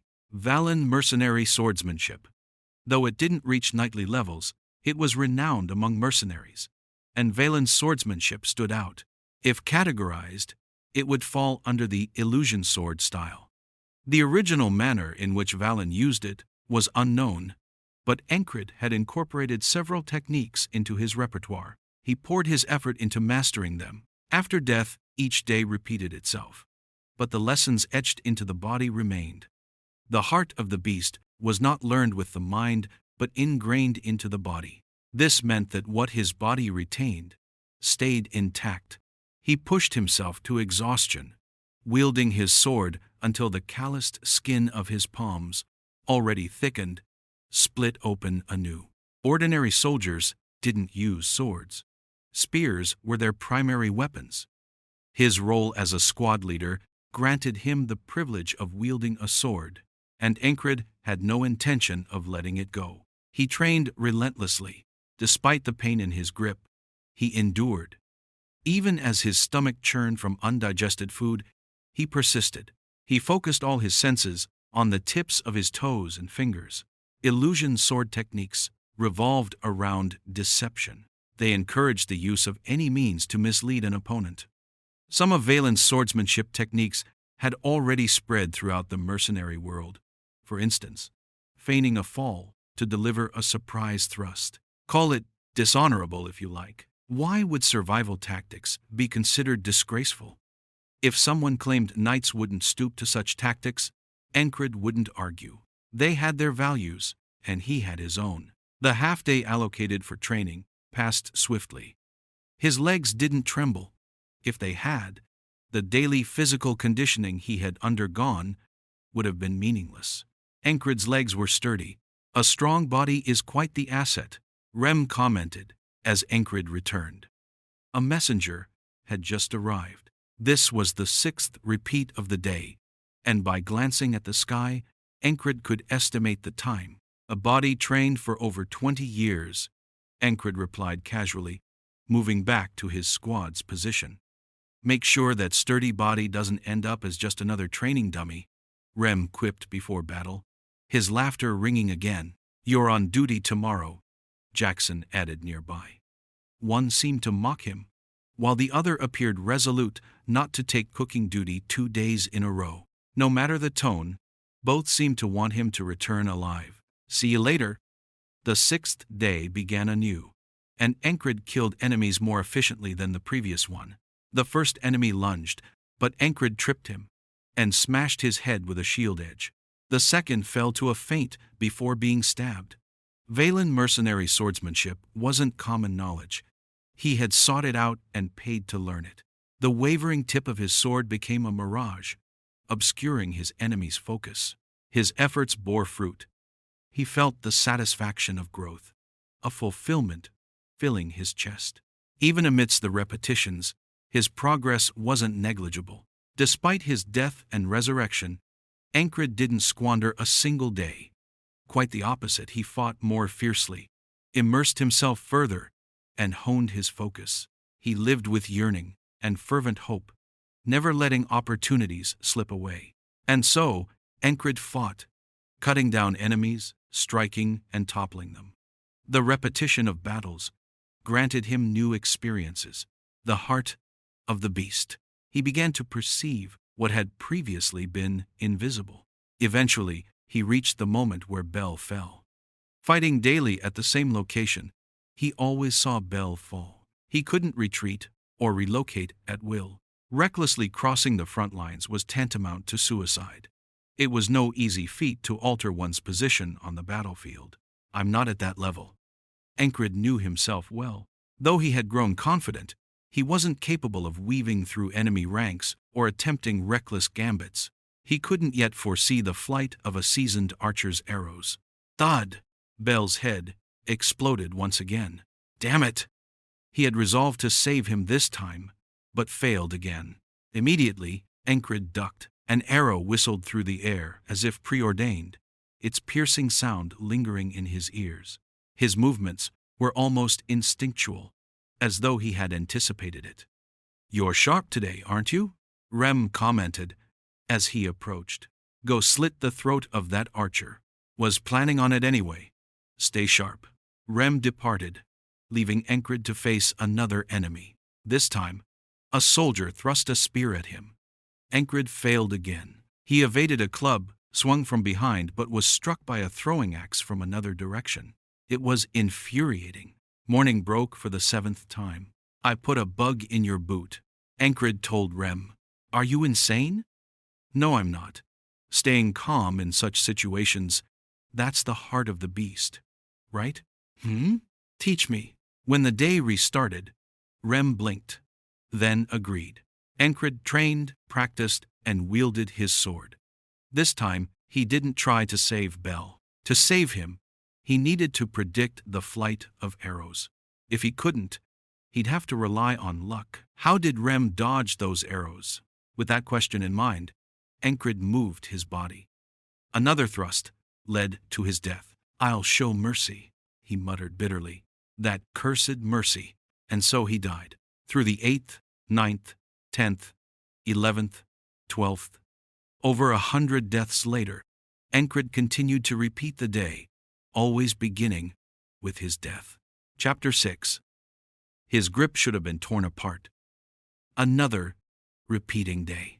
Encred spent each and every one of those days meaningfully. Not a single day was wasted. I'm an ordinary man. In terms of swordsmanship, He couldn't be called a genius, or even a prodigy. He certainly wasn't a genius. After the 8th failure, Ancred thought, I tried to finish a meal with just one stab of a fork. He was nowhere near being a genius, a prodigy, or even an outstanding person. Ancred divided his work. I'll take half steps. There was no dull moment. The repeating days, and at the same time, his growing skill. It was like a drug. Ancred found this situation thoroughly enjoyable. There are many good things. Above all, the best part was that he could constantly experience real-life combat. Moreover, it was a vivid experience gained at the cost of his life. Ancred fully utilized that, and until he stepped onto the battlefield, he made sure to live each day to the fullest. He trained the heart of the beast. He learned a new style of swordsmanship. The repeating time made him memorize the events happening around him. A good example was the gambling scene in the adjacent barracks at breakfast. Damn it! You cheated, didn't you? Cheated? You're just unlucky, you bastard. It was a familiar morning sight. It wasn't cheating. After seeing it several times, Ancred knew the dice always landed on the same numbers, and he was well aware of it. He passed by, spending another day. Repeating, the endless battles expanded Ancred's understanding. To be precise, the time to think made his mind broaden. I don't need to see the arrows to save Bell. That's something a top-tier mercenary would do. Ancred cleanly gave up, and through that, he managed to save Bell. Bang! It was just a matter of getting a sturdier shield. The arrow lodged itself into the round shield. No matter how skilled the archer was, it was impossible to pierce the soldier's skull hiding behind the shield. Where did you pop up from? Bell, who had fallen, asked with wide eyes. When will you stop rolling on the ground? Get up quickly. Ancred wiped the sweat from his brow with the back of his hand and kicked Bell's backside. Bell, who had his backside padded, once again headed towards the battlefield. If I save him here, will I see his face tomorrow? He didn't know. He was simply making this his first goal. The small goal Ancred had set was to stir up the battlefield and save Bell. He achieved that on the 25th day. Wow! The mother of the monastery's here. When you have time, save me too, instead of wasting time on the other fools. Rem suddenly popped up from behind and spoke nonsense as usual. Every time Bell was saved, Rem spouted crazy remarks. Ancred played along with him each time. Mother referred to the nun in charge of the monastery. You're excommunicated. You're disgusting. Monasteries don't accept anyone who isn't a believer. Excommunication means being told to leave the monastery. It was a fairly high-level joke between Ancred and Rem. The filthy world that discriminates by appearance. Ah! Rem, as always, didn't back down and ran off. Ancred knew he was off to catch that hawk-eyed fellow, even without being told, and yet, despite repeating 50 times or so, Ancred couldn't defeat the piercing enemy soldiers. Though by chance, he had blocked multiple attacks, there were always those who came from the side with hammers, and his skull was crushed. There's no time to waste. The one who crushed Ancred's skull spoke. Ancred didn't even know how it happened. His vision suddenly spun, and the ground rushed up to meet him. He didn't even have the strength to shake his head. He only felt the sticky liquid running down his face. When he came to his senses, he realized he had dropped his sword and was kneeling. It must hurt. I'll show mercy. The blade quickly pierced his neck, and Ancred had to writhe in pain. The blade sunk into his neck. The pain, something he couldn't get used to, spread throughout his body. The pain from the heated iron rod stabbing his neck ravaged his brain. As he died, Ancred blinked. The world turned red because of the blood that had entered his eyes. Beyond that red vision, he could see the red eyes of an enemy soldier holding a sword through the visor of his helmet. It wasn't literally red, but that's how it appeared at that moment. A thin gleam of pleasure flickered in the enemy's eyes. He had died so many times, that he could see the smallest details. That was thanks to the heart of the beast. That pervert. His intention wasn't mercy. He killed for the thrill of it. The enemy would always shove the blade into the neck slowly, savoring the last breath that escaped from the victim. Perhaps it wasn't even aware that it aroused him. Encred remained composed, even though he realized that, having faced death countless times, courage naturally settled in his heart. That was simply how it was. And then, where did you sneak off for a secret rendezvous? On the 86th day, Rem suddenly spoke. Encred frowned at Rem's words. What kind of nonsense was this? What? The heart of a beast. You learned it from me, didn't you? But you couldn't have trained like this on your own. The axe's blade had stopped just a finger's width from his eye. If it had been any closer, the shockwave alone would have damaged his cornea. Thanks to that, Encred's vision was obstructed by the sharp edge of the axe, with only half of Rem's face visible. Yet, even in this situation, Encred's breath remained calm. It was the strength granted by the heart of a beast, the courage that allowed him to endure the coming pain. Encred stared into Rem's eyes, which were filled with questioning, beyond the axe's blade, and thought, this could happen too. Through the repetition of days, the heart of a beast had been trained. And now, from the perspective of the person who taught it, it might seem absurd. He only realized this now because Rem was always the type to speak without thinking. Rem talked a lot of nonsense, but when it came to matters like the heart of a beast, it was a different story. It was something Encred himself had taught. Encred didn't make any excuses. There was no need to. After thinking it over all day, he could handle it in the next day that began anew. Thud. Rem pulled back his axe. Encred's sight cleared. Not a single scratch marked his face. Rem handled the heavy axe as if it were his own hand. He scratched his head with the end of the axe handle. I don't get it. I was wondering if you learned from someone else, not just me. Even as he said that, his face showed he wasn't sure if it made sense. Encred was the squad leader, and this damn squad would never listen unless he was around. He had never left the squad after learning the heart of a beast from Rem. So, even if he wanted to learn from someone else, there was no time for that. Rem had been watching Encred all this time. Maybe, if he had been standing guard and secretly learning, it might make sense. But that too was equally unreasonable. Rem didn't know it, but somehow, it felt like there was an edge to his words. I've faced death more than 80 times, Encred answered roughly, thinking to himself. He knew he couldn't teach Rem the heart of the beast. There was no response that could completely resolve the question coming from that barbarian man. I can't just say that every time today repeats, I learn from Rem himself, and get better while dying in the process. But the question could be ignored. Rem wasn't the type to press hard for answers. Indeed, that was the case. No time was wasted. All right, let's say that's true. Sometimes, even the goddess of fortune drops a coin or two without realizing it. A common saying to soldiers who survived by some chance. But does that apply when learning a trick like this? Maybe it doesn't, but it didn't matter if Rem let it slide. Thanks to that, it's more fun than before. Your skills have improved. What have you been secretly doing? Doing things that hurt so much I could die. Encred wasn't lying. Yeah, a man needs a few secrets. That's what makes him a man. I know it. Rem didn't even care about that. He just said what he needed to and picked up his axe again. One more round? Rem, with axe in hand, asked.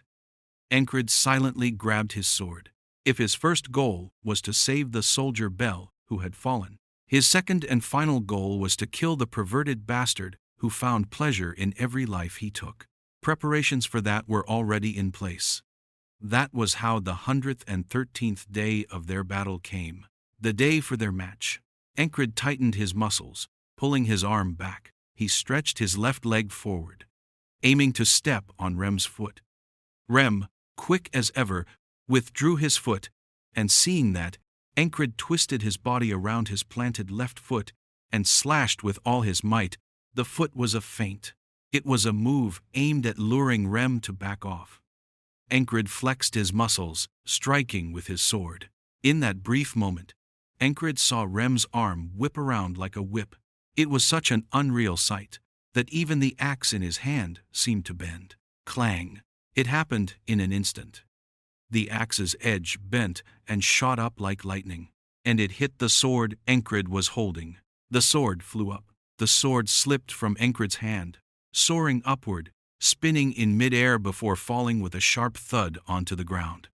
The sound was from the blade striking a rock embedded in the ground. Encred saw the sword roll across the floor. Let's see. Rem immediately approached and grabbed Encred's wrist. The shock from losing the sword caused his hand to tremble. Rem looked at his hand, clicked his tongue, and spoke. This should have made you bleed.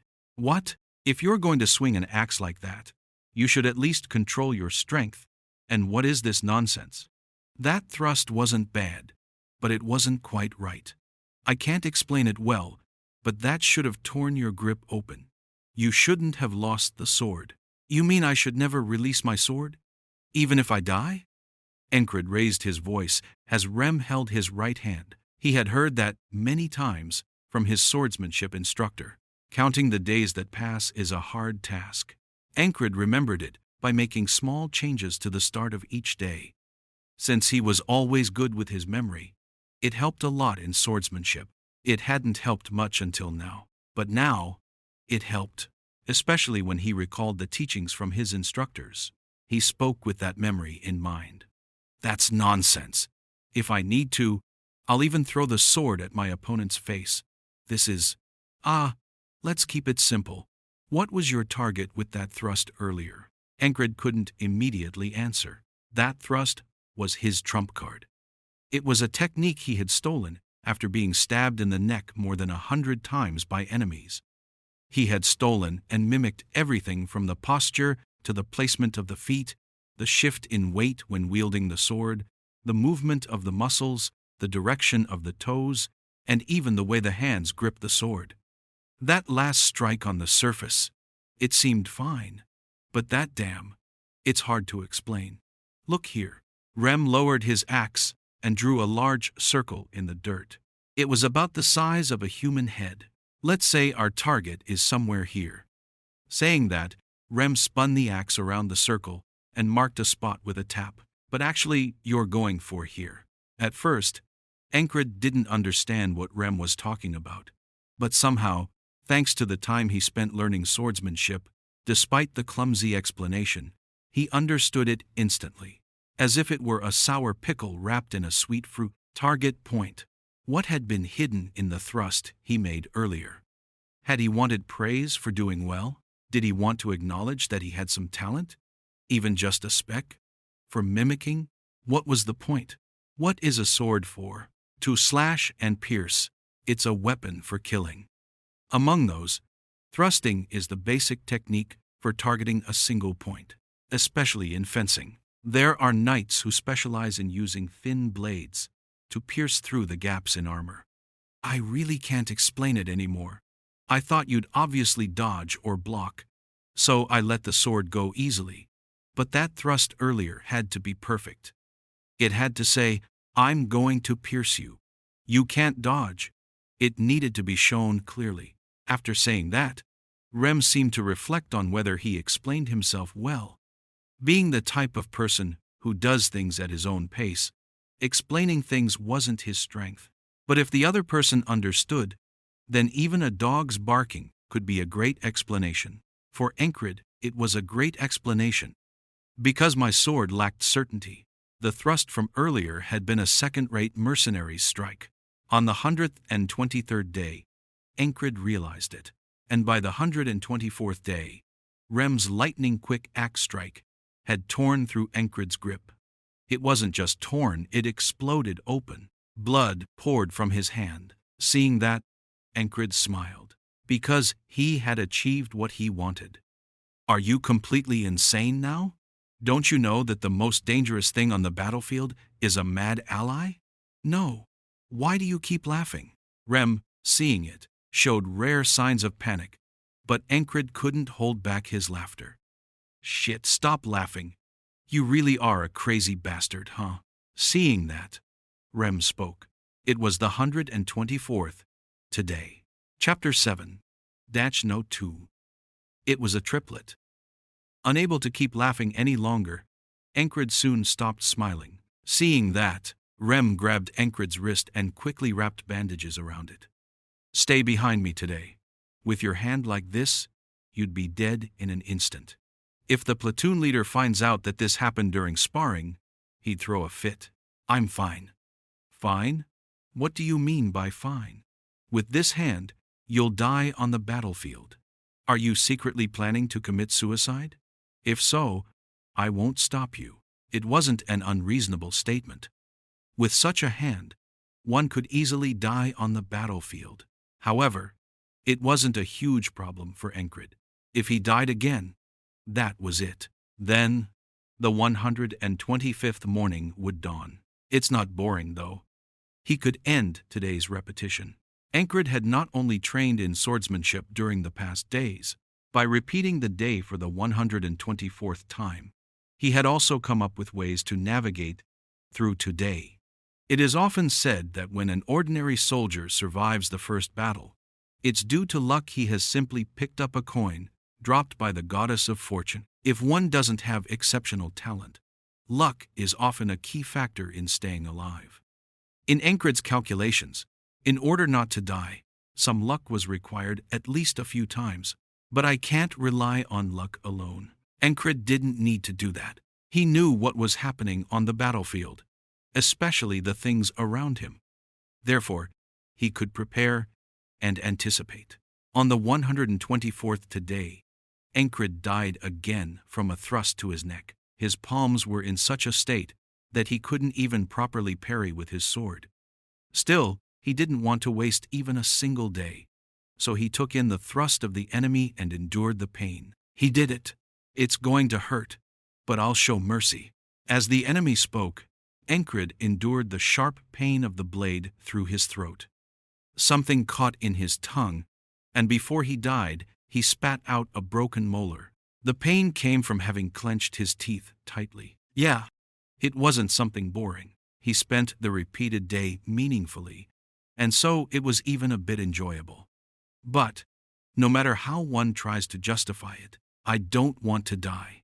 There's no way dying would be enjoyable, especially when he had to die at the hands of a perverted bastard who enjoyed inflicting pain on others. If he could end it, he would. The moment he realized he was trapped in another repeated day, Encred had made that decision.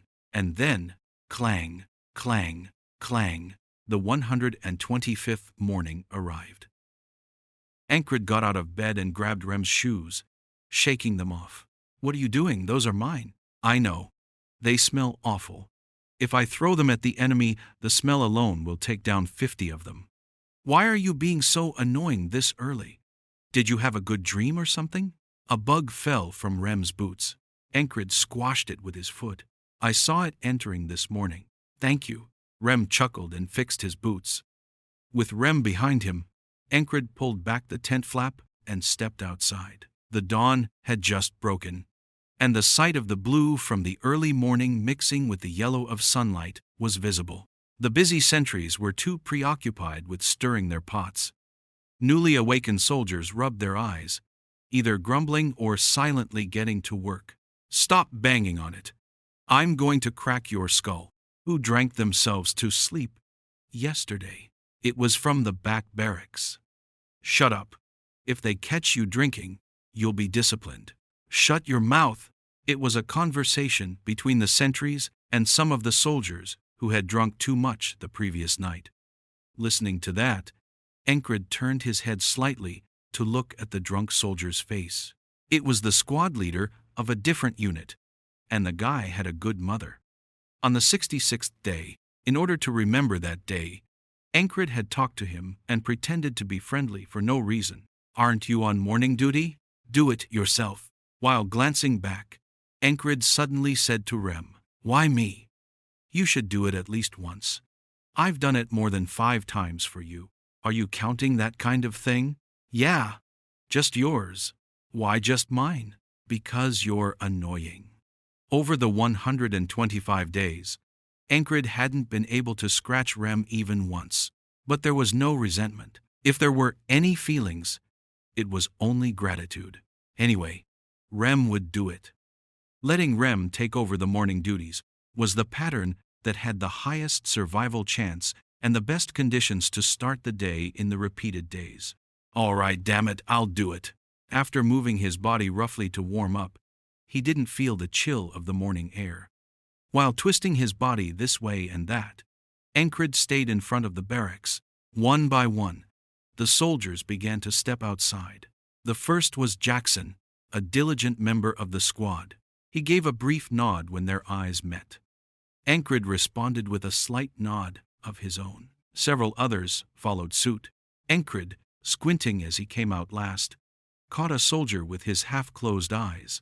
Big Eyes. Nickname, Big Eyes. Real name, Kreis Ullman. A handsome squad member.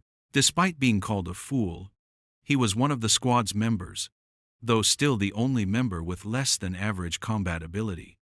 To put it more precisely, he would get pummeled if he fought Encred. Sigh. Why? Early morning is torture for high-class personnel like me.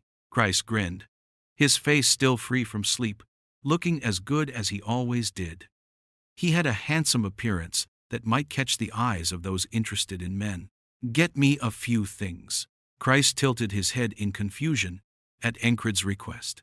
It was unusual for Encred to ask for something like this. Did you want to learn something new? Or is it alcohol? No women, though. I can't bring one at this time. Kreis was the squad's black market dealer, who could get almost anything.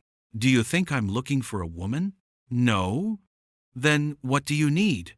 5 throwing knives, oil-treated leather, a large needle, deer leather gloves, and finally, about 10 white flowers and a handful of alum. As Encred mentioned the leather, he roughly estimated its size with his hands.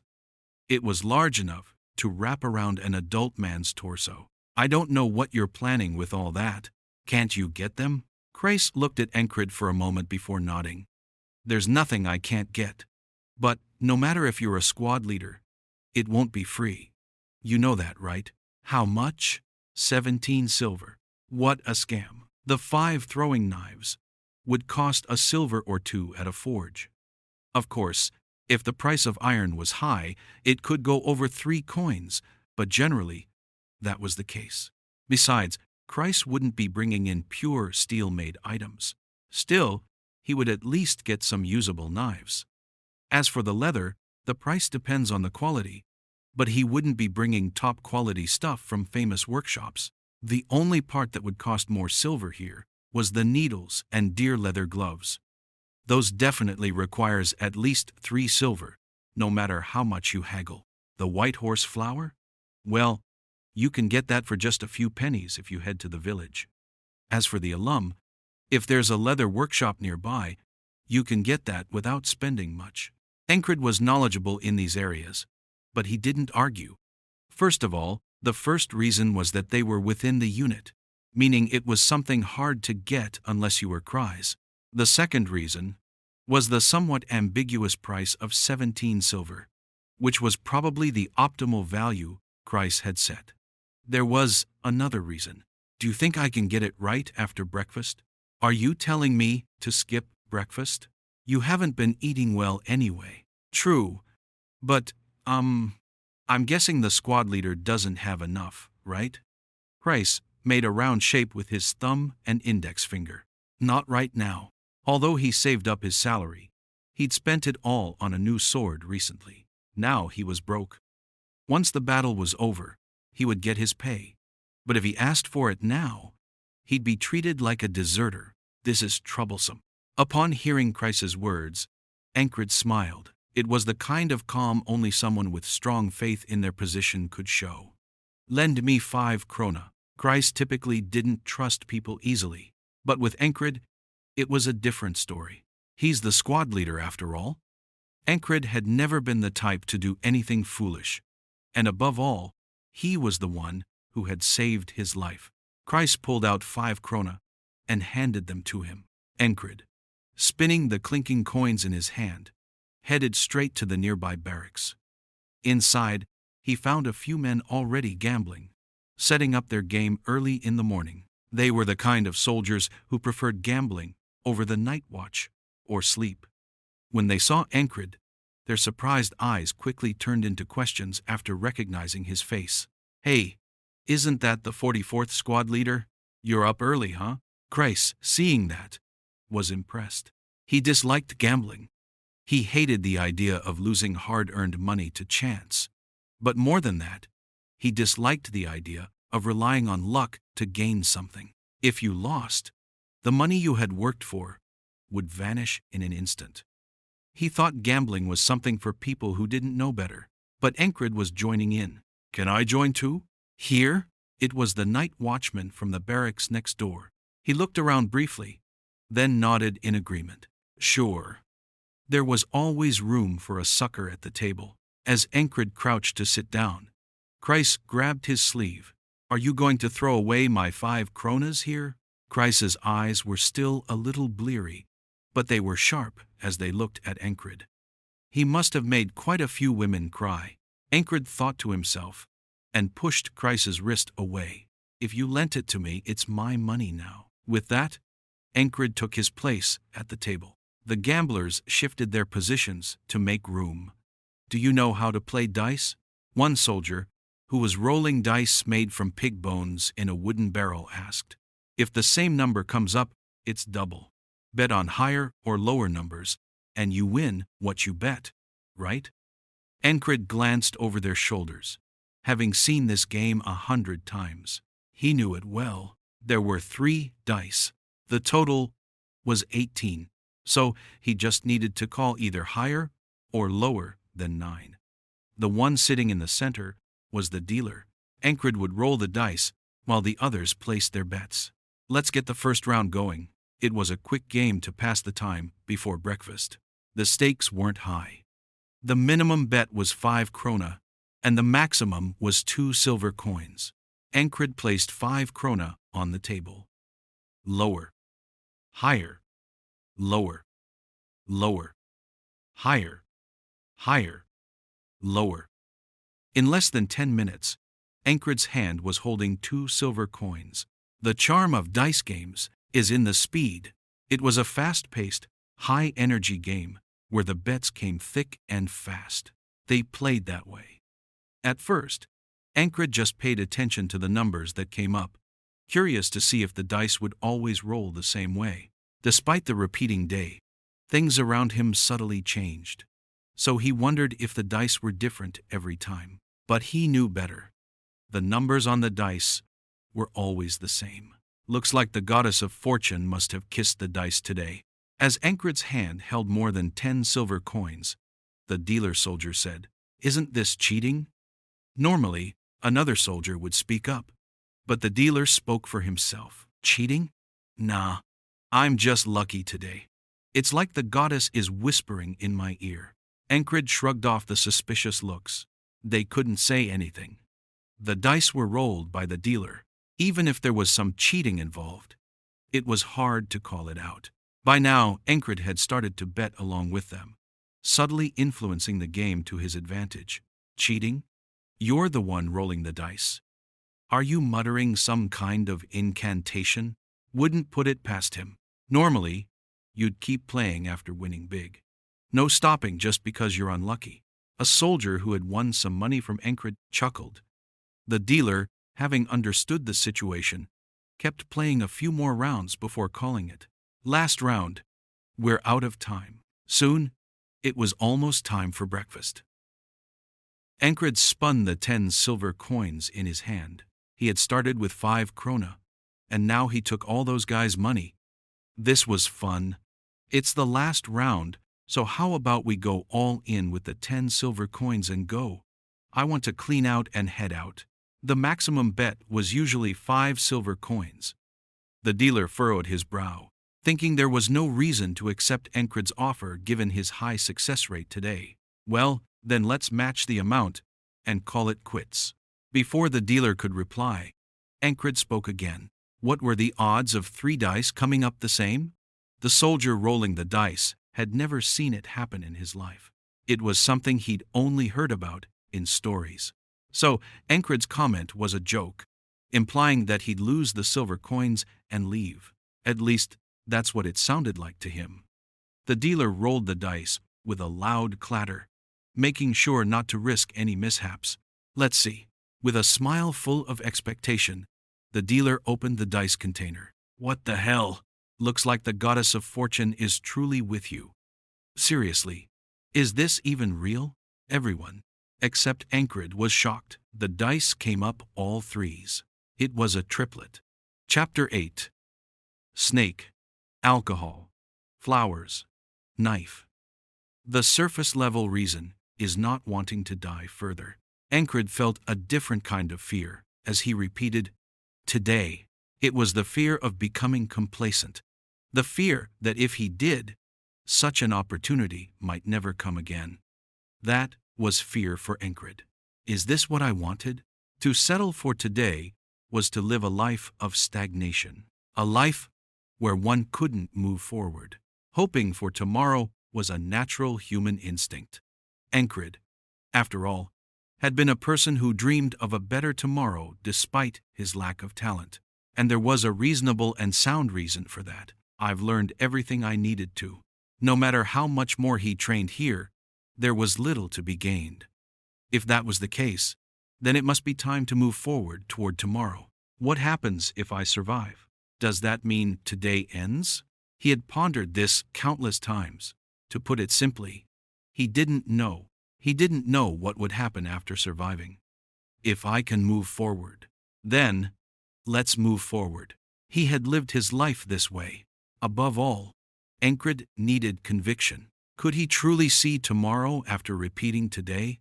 He didn't know. Therefore, he challenged it. The mindset of a challenger was a part of his everyday life. Today would be a long day. He would need to use everything he had built up until now. How did you do it? Luck. Is that something you can just call luck? As soon as they exited the tent, Chris asked, eyes wide open, even more than usual. The dealer, who had rolled the dice, was in a daze. But instead of causing a ruckus, he didn't question it. It was his own hand that had rolled the dice. Thanks to that, Encred was able to calmly stand up and leave. There was nothing to feel guilty about. He had never cheated. He simply had known all the numbers the dice would throw. Like mimicking an oracle. I'll buy you a beer in the village later.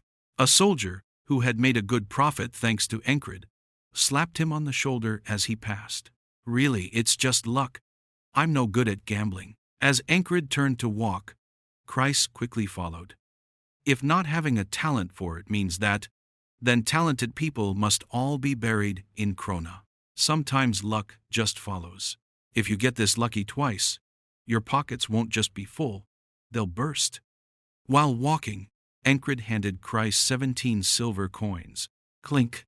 The sound of silver coins clinking made Chris quickly pocket them. Chris took the coins with a nonchalant expression, as if saying, well, it's none of my business. Then he suddenly stared at Encred and rolled his big eyes. I figured it out. Figured what out? Encred asked with a glance. Chris smiled broadly and continued. You're trying to seduce the commander who's coming tomorrow, aren't you? That's why you want flowers? Though roses or lisianthus would have been better than whitehorse flowers. Gambling aside, the things Encred had asked him to get were quite peculiar. Do you think that'll work? What's going on in this guy's head? There were rumors that the new battalion commander arriving tomorrow would be a woman, right? They had said a woman was coming. But do you think giving a bouquet of flowers would make her fall for him? That wouldn't even work on a village girl. Of course, if someone with Chris's face was involved, maybe it would. But, no, it still probably wouldn't. It would be a gamble. At best, he'd break even. And at worst, It could lead to an instant execution for insulting authority. The squad leader also has a pretty decent face though. Do you ask all sorts of things when I ask for something? If he didn't run around to find the things he needed, he wouldn't be able to get them in time for lunch. Looking at Chryse, Encred silently gave him the signal. Chryse nodded and turned, knowing exactly what needed to be done. He would have to move quickly. Encred would also need to move swiftly, depending on how much time Chryse spent gathering the items. Now, it was time to rest. Encred leisurely ate breakfast. The meal was a soup made with crushed barley and wheat, hard bread, and dried meat. The meat only came once every 3 days. Fortunately, today was one of those days. If it weren't, he wouldn't have seen any meat for days in the repetitive cycle. Normally, he'd break the bread into the soup and eat it, letting it dissolve in the broth. After a few bites, the broth thickened, and though it was tasteless, it was at least satisfying. Once the dried meat was torn up and mixed in, the flavor became just right. Encred chewed thoroughly. Eating was the fuel for action. Regardless of skill, soldiers who had eaten well performed better than those who had been starving for days. The warm broth slid down his throat, settling in his stomach. After repeating that a few times, the bowl was empty. Tasty?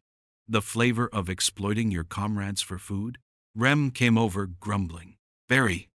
Yeah, I suppose it's fine to eat without being picky. I've never seen anyone who's picky about food living long. We've got one of those in our squad. Though, that person seems to keep surviving well, not for long. Rem, who had been muttering curses about a squad member, soon grabbed his bowl and walked off. It was time to scrub the dishes quickly.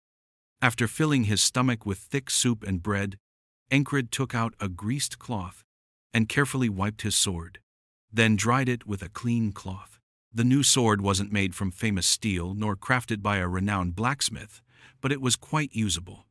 Its weight distribution was solid, and the blade was sharp. It was sharp enough to cut through thick cloth armor or thin leather armor. After finishing with the sword, Encred stepped outside the tent, and Chryse appeared. He came walking, his head swiveling from side to side, and Encred called out to him, "Big Eyes." Chryse came over, holding a bundle in his hand. Here, the bundle, as expected, was the item Encred had asked for. When Encred received it, it was exactly as he had hoped. 5 throwing knives, mixed with some impurities. The quality was poor, but the leather was well oiled, and there was a large needle. I only managed to get 1 deerskin glove. Encred rubbed the blade of a throwing knife with his finger as Chryse spoke. It was true. Instead of a pair, there was only 1 left-hand glove. So, here, Chryse handed him a coin. It was 2 coins for the deerskin gloves, so here's 1 back. That Chryse, he really knows how to make money. Encred already knew this. He could have insisted on the full price, but that would waste time, and there was no need for it. Better to focus on today's tasks. There wasn't much time to waste. Chryse had brought him dried white horse flowers. It wasn't even worth confessing to that girl, was it? She couldn't even get me fresh ones. That swindler. Encred nodded. He had expected this. Who on the battlefield would get a dozen fresh flowers? Instead, I got 12 stems. At least he was an honest swindler. And here, Chryse pulled out a small pouch. When he opened it, white powder was inside. If the deal had gone wrong, Chryse likely intended to pretend he couldn't get the powder, only to later claim he had just managed to acquire it. It was a transparent trick, but Encred didn't mind. He had everything he needed. Good work. But what exactly are you going to do? Chryse was genuinely curious about what this good-natured squad leader might do next. I was thinking of doing some sewing and maybe brewing some alcohol. At that, Chryse couldn't help but tilt his head. Sewing? Brewing alcohol? Why all of a sudden? Well, I guess I understand. Chryse didn't press further and left, while Encred carefully strapped his knife to his waist and tossed the rest into the tent. Then, he walked with purpose. His steps were already set toward his destination. Without slowing, he headed toward the outer edge of the barracks. A soldier, spotting him, called out, "Hey, what's up? The 44th squad leader?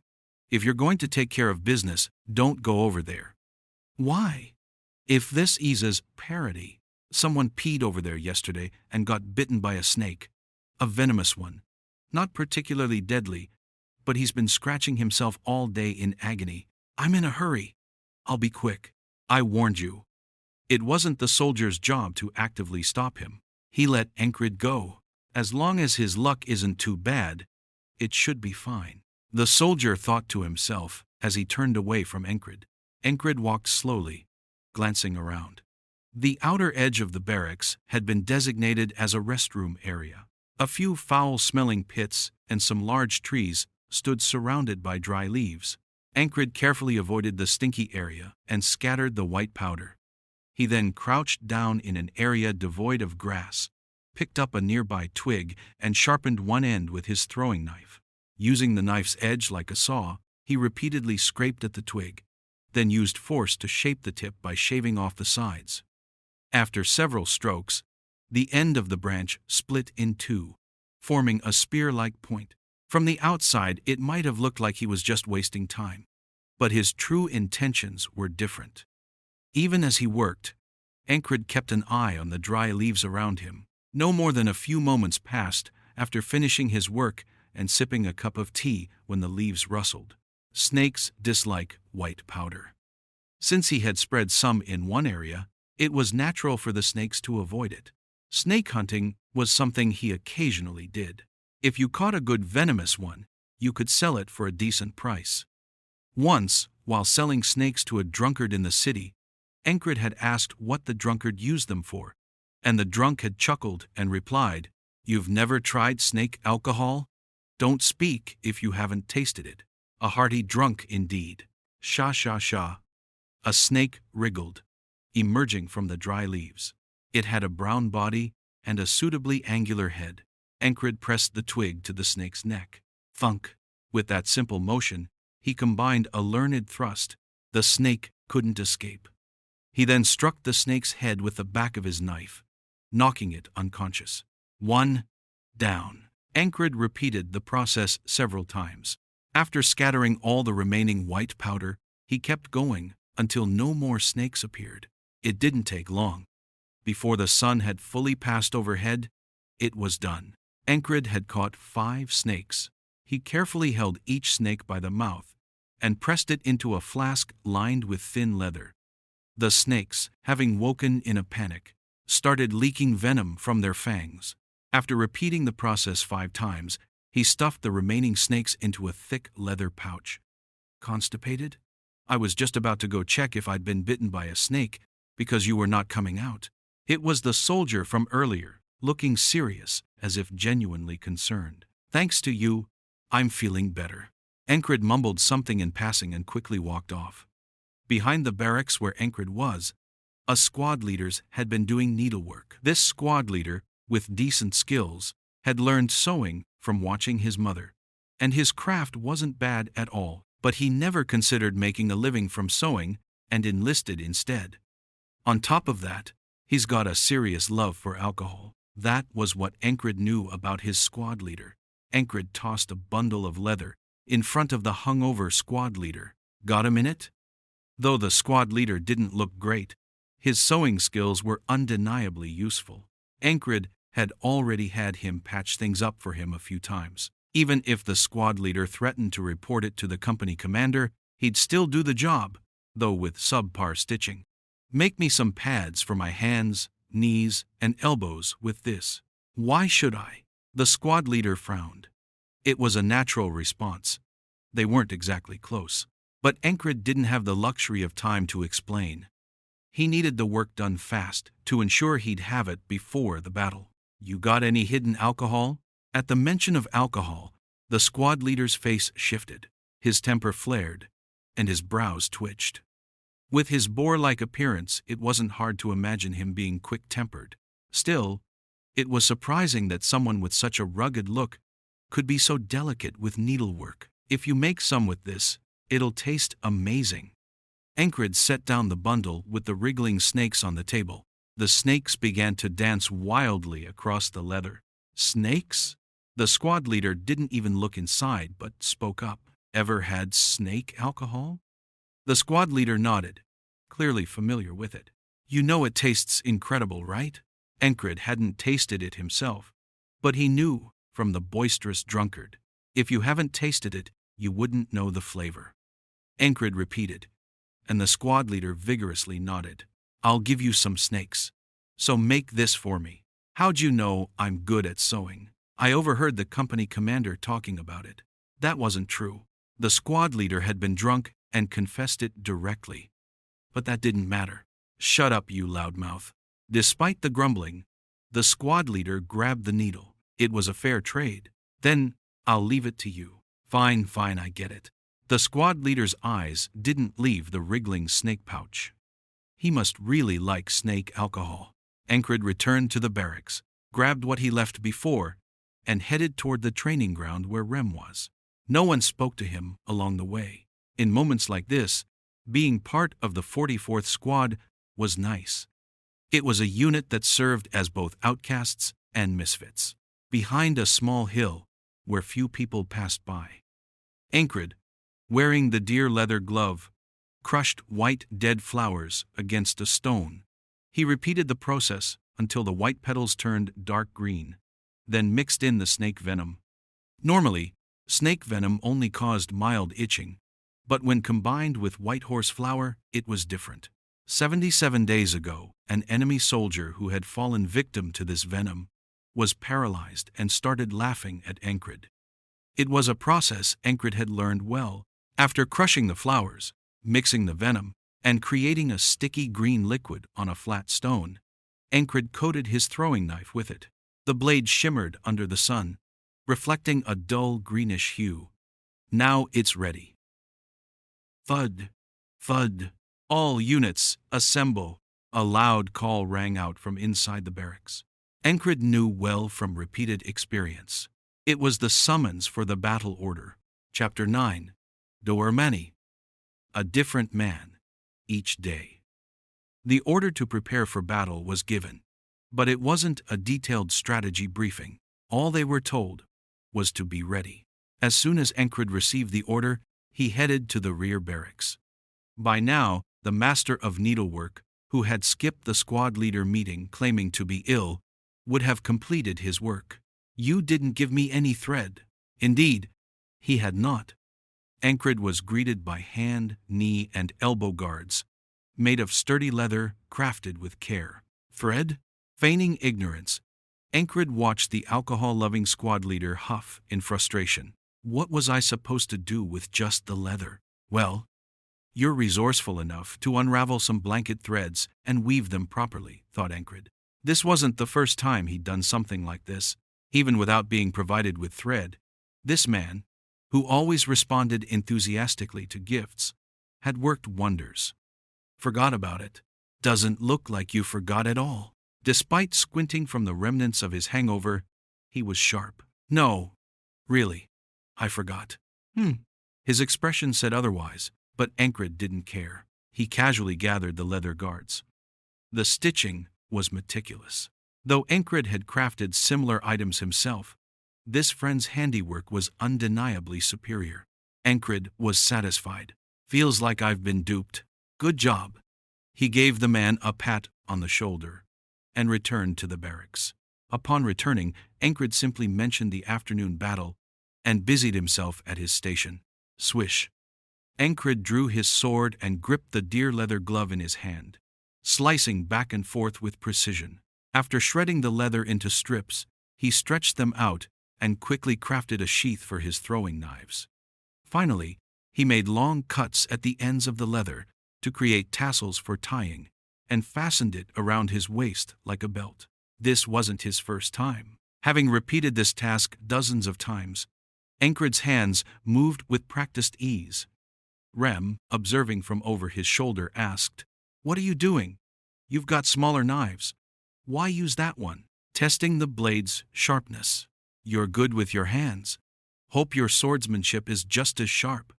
This guy always managed to get under his skin. It wasn't offensive, but it often poked at moments when Encred wasn't making progress. Encred ignored him. "I went through all that trouble to get it, and you just shred it up to make a knife sheath?" From the other side, Kreis popped his head over Encred's other shoulder. "Why are these guys so interested in what I'm doing? Were their brains wired to see him as their mother? That's disturbing. I don't get it. Did you eat something weird out there today? Speaking of which, you were running all over the place earlier. Something up?" "Nothing." Encred brushed it off casually. He polished his blade once more and sat quietly, with his eyes closed. He began to recall the countless battlefields he'd faced. Like a panorama, the scenes played in his mind. He'd been through 125 battles. Encred reviewed them in his mind.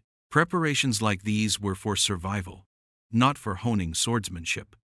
The battlefield is not a training ground for swordsmanship. Even if his sword skills lacked polish, his extensive experience of survival couldn't be ignored. What had kept him alive during those years? Not just his sword. It was situational awareness, luck, preparation, and composure. Blending them all together had ensured his survival. Thus, today would be no different. The same as always. He would do whatever it took to survive. Encred resolved to make it through today. Charge! The cry of allies rang out. Encred was thrust into the heart of the battlefield. He didn't panic, nor did he charge forward in reckless excitement. Instead, he raised his head, surveyed the battlefield, and controlled his breathing. A short but steady exhale. He saw the enemy. He saw his allies. The enemy surged forward, and the allies scattered. Swish! Encred drew his sword. And then, an enemy spear came flying at him. Encred deflected the spearhead with the shield in his left hand. Thunk! It was a motion he'd repeated countless times. There were no mistakes. He knocked the spear aside and stepped forward. Hup! Caught off guard, the enemy stumbled. As Encred's right foot slipped behind their heel, he bent his knee, bracing for impact. Everything happened in a single breath. As if in a prearranged drill, the enemy tripped and fell backward. Thud! Landing headfirst, the enemy blinked in confusion. They didn't even understand what had happened. They tried to thrust their spear and retreat, but ended up tripping and falling. It had happened in an instant. As Encred passed the fallen enemy, he delivered a swift kick to their jaw. Crack! A sharp sound accompanied fragments of teeth and blood spilling from the enemy's mouth. They were out cold. No need to kill them. He pressed on, raising his left arm. Bang! Clang clang! A spiked club slammed into his shield, grazing his elbow. Scrape! The club had embedded spikes, but his leather armor absorbed the impact. Grrr! The enemy gritted their teeth, visible under their half-covered helmet. Their clenched jaw revealed taut facial muscles. This one would require effort to deal with. Encred shifted his grip and stepped forward with his left foot. It was the Valen-style quick-draw stance. Their eyes met. Drawing his sword would commit both to a decisive clash. Both knew it. In their shared gaze, an unspoken agreement was formed. Sword against club. The enemy's eyes fixated on Encred's right hand. Swish!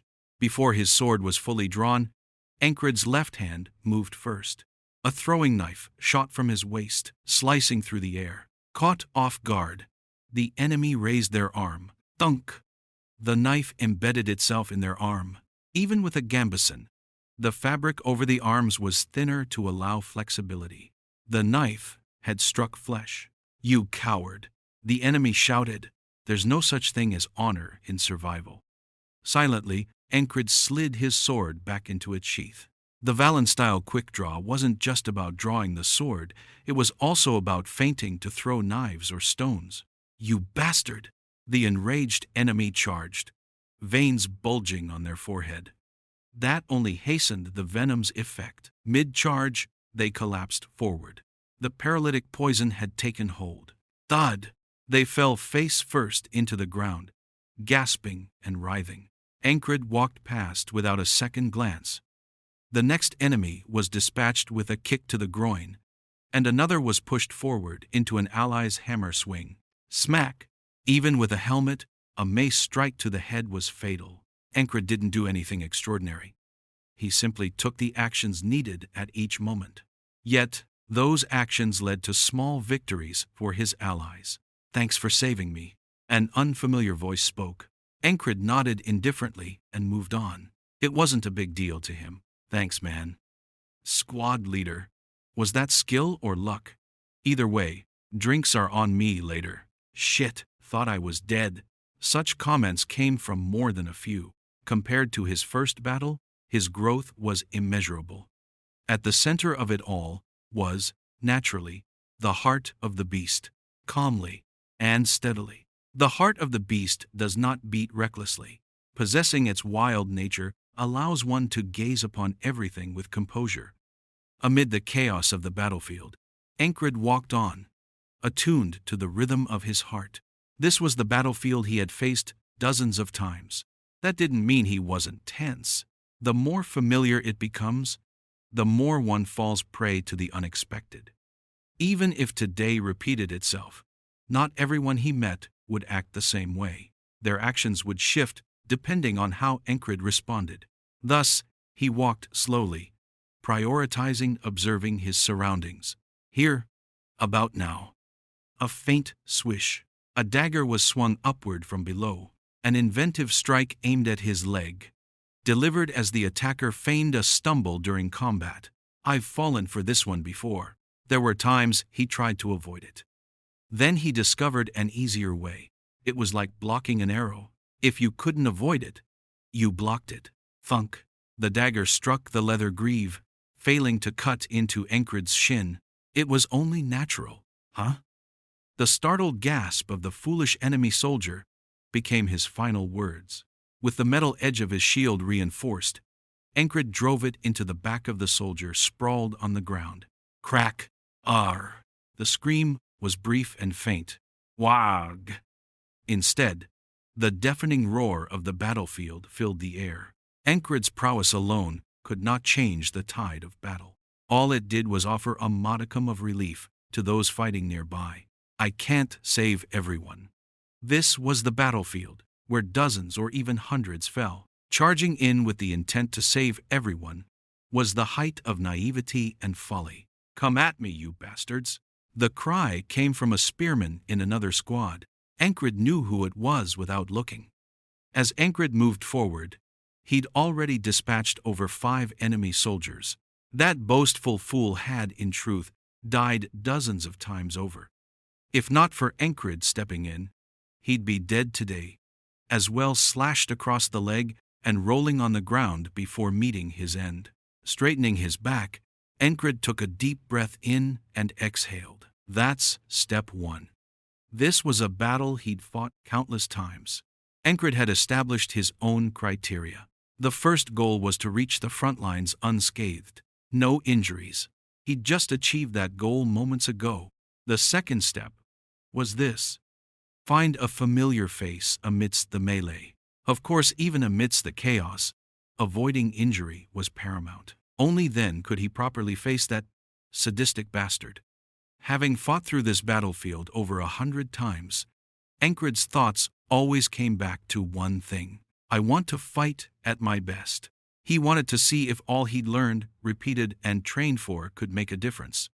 To see if he could triumph over that sadist who favored mercy as a pretense for cruelty. To see if his efforts could get him through today. Thump. His heart beat faster. Apart from the boldness granted by the heart of the beast, I will surpass today. With his goal clear, his purpose unwavering, Ancred's heart raced. He walked through the battlefield once more, sometimes breaking into a run. Wah! Damn it! Spare me! Come on, you scum! You bastards! Amid the duet of curses and battle cries, Ancred swiveled his head around, the one crouching, skulking, and watching. That was who he sought. It didn't take long to spot him. A burly figure, slinking between enemy lines. The first target. Before confronting the sadistic stabber, there was a task to complete. The clubber who goes for the back of my head, a foe Encred had even nicknamed. If left alive, he'd repeatedly club Encred's head mid-fight. Call it fate, if you will. But Encred didn't believe in fate. That everything is preordained from birth? What a load of crap. If his sword broke, he'd use the broken blade. If he had no weapon, he'd fight with his fists. If his arms broke, he'd bite them. If he had no teeth, he'd use his gums. If talent wasn't enough, I'll climb up this way. What does it mean to be a knight? What is the power that changes the tide of battle? An unattainable dream becomes a delusion. But if it's within reach, it becomes a goal. Encred never gave up on his dream. Who? He exhaled. Flick. He drew a dagger and pulled his arm back, preparing to throw. In the midst of the chaotic battlefield, he felt the weight of the dagger in his hand, locked onto his target, and traced an imaginary line. It was a throwing technique taught to him by a former dagger-throwing contest champion he met in a tavern. He'd practiced it countless times during his repeated days. He lifted his left foot slightly, stepped forward, turned his waist, and extended his right hand. Finally, he snapped his wrist, focusing on the sensation at his fingertips. Swish! The dagger flew straight along the line Encred had visualized. Erg! The dagger embedded itself in the clubber's shoulder. The foe's armor was shoddy. It wasn't a difficult shot. Which bastard? The man cursed, scanning his surroundings. There was no need to make eye contact. Without a priest or antidote, the man would soon collapse. Sure enough, the target fell, and Encred casually began searching for the second foe. This time, it was the one who liked to throw axes. That pest had often interrupted with his well-aimed throws. Dealing with him in advance would prevent interference during the duel. By the gods! The fervent cry of a devout ally soldier reached his ears. Meanwhile, curses and bloodthirsty shouts echoed from every direction. Encred walked steadily, looking for his next target, while surveying his surroundings. He blocked minor attacks with his shield. When he spotted an opening, he tripped enemies or struck their heads with the flat of his blade. For those foolish enough to wear helmets, he struck down from above. These actions eased the burden on his nearby allies. 3 daggers left. The axe thrower wasn't in sight. His position changes every time. Still, this general area was correct. First, I'll save him. It was time to rescue an ally, about to have their head pierced by that hawk-eyed bastard. To the right. He walked in that direction, moving with his allies. Along the way, he blocked several attacks before discarding his damaged shield. No matter how many times he repeated the day, the shield always broke.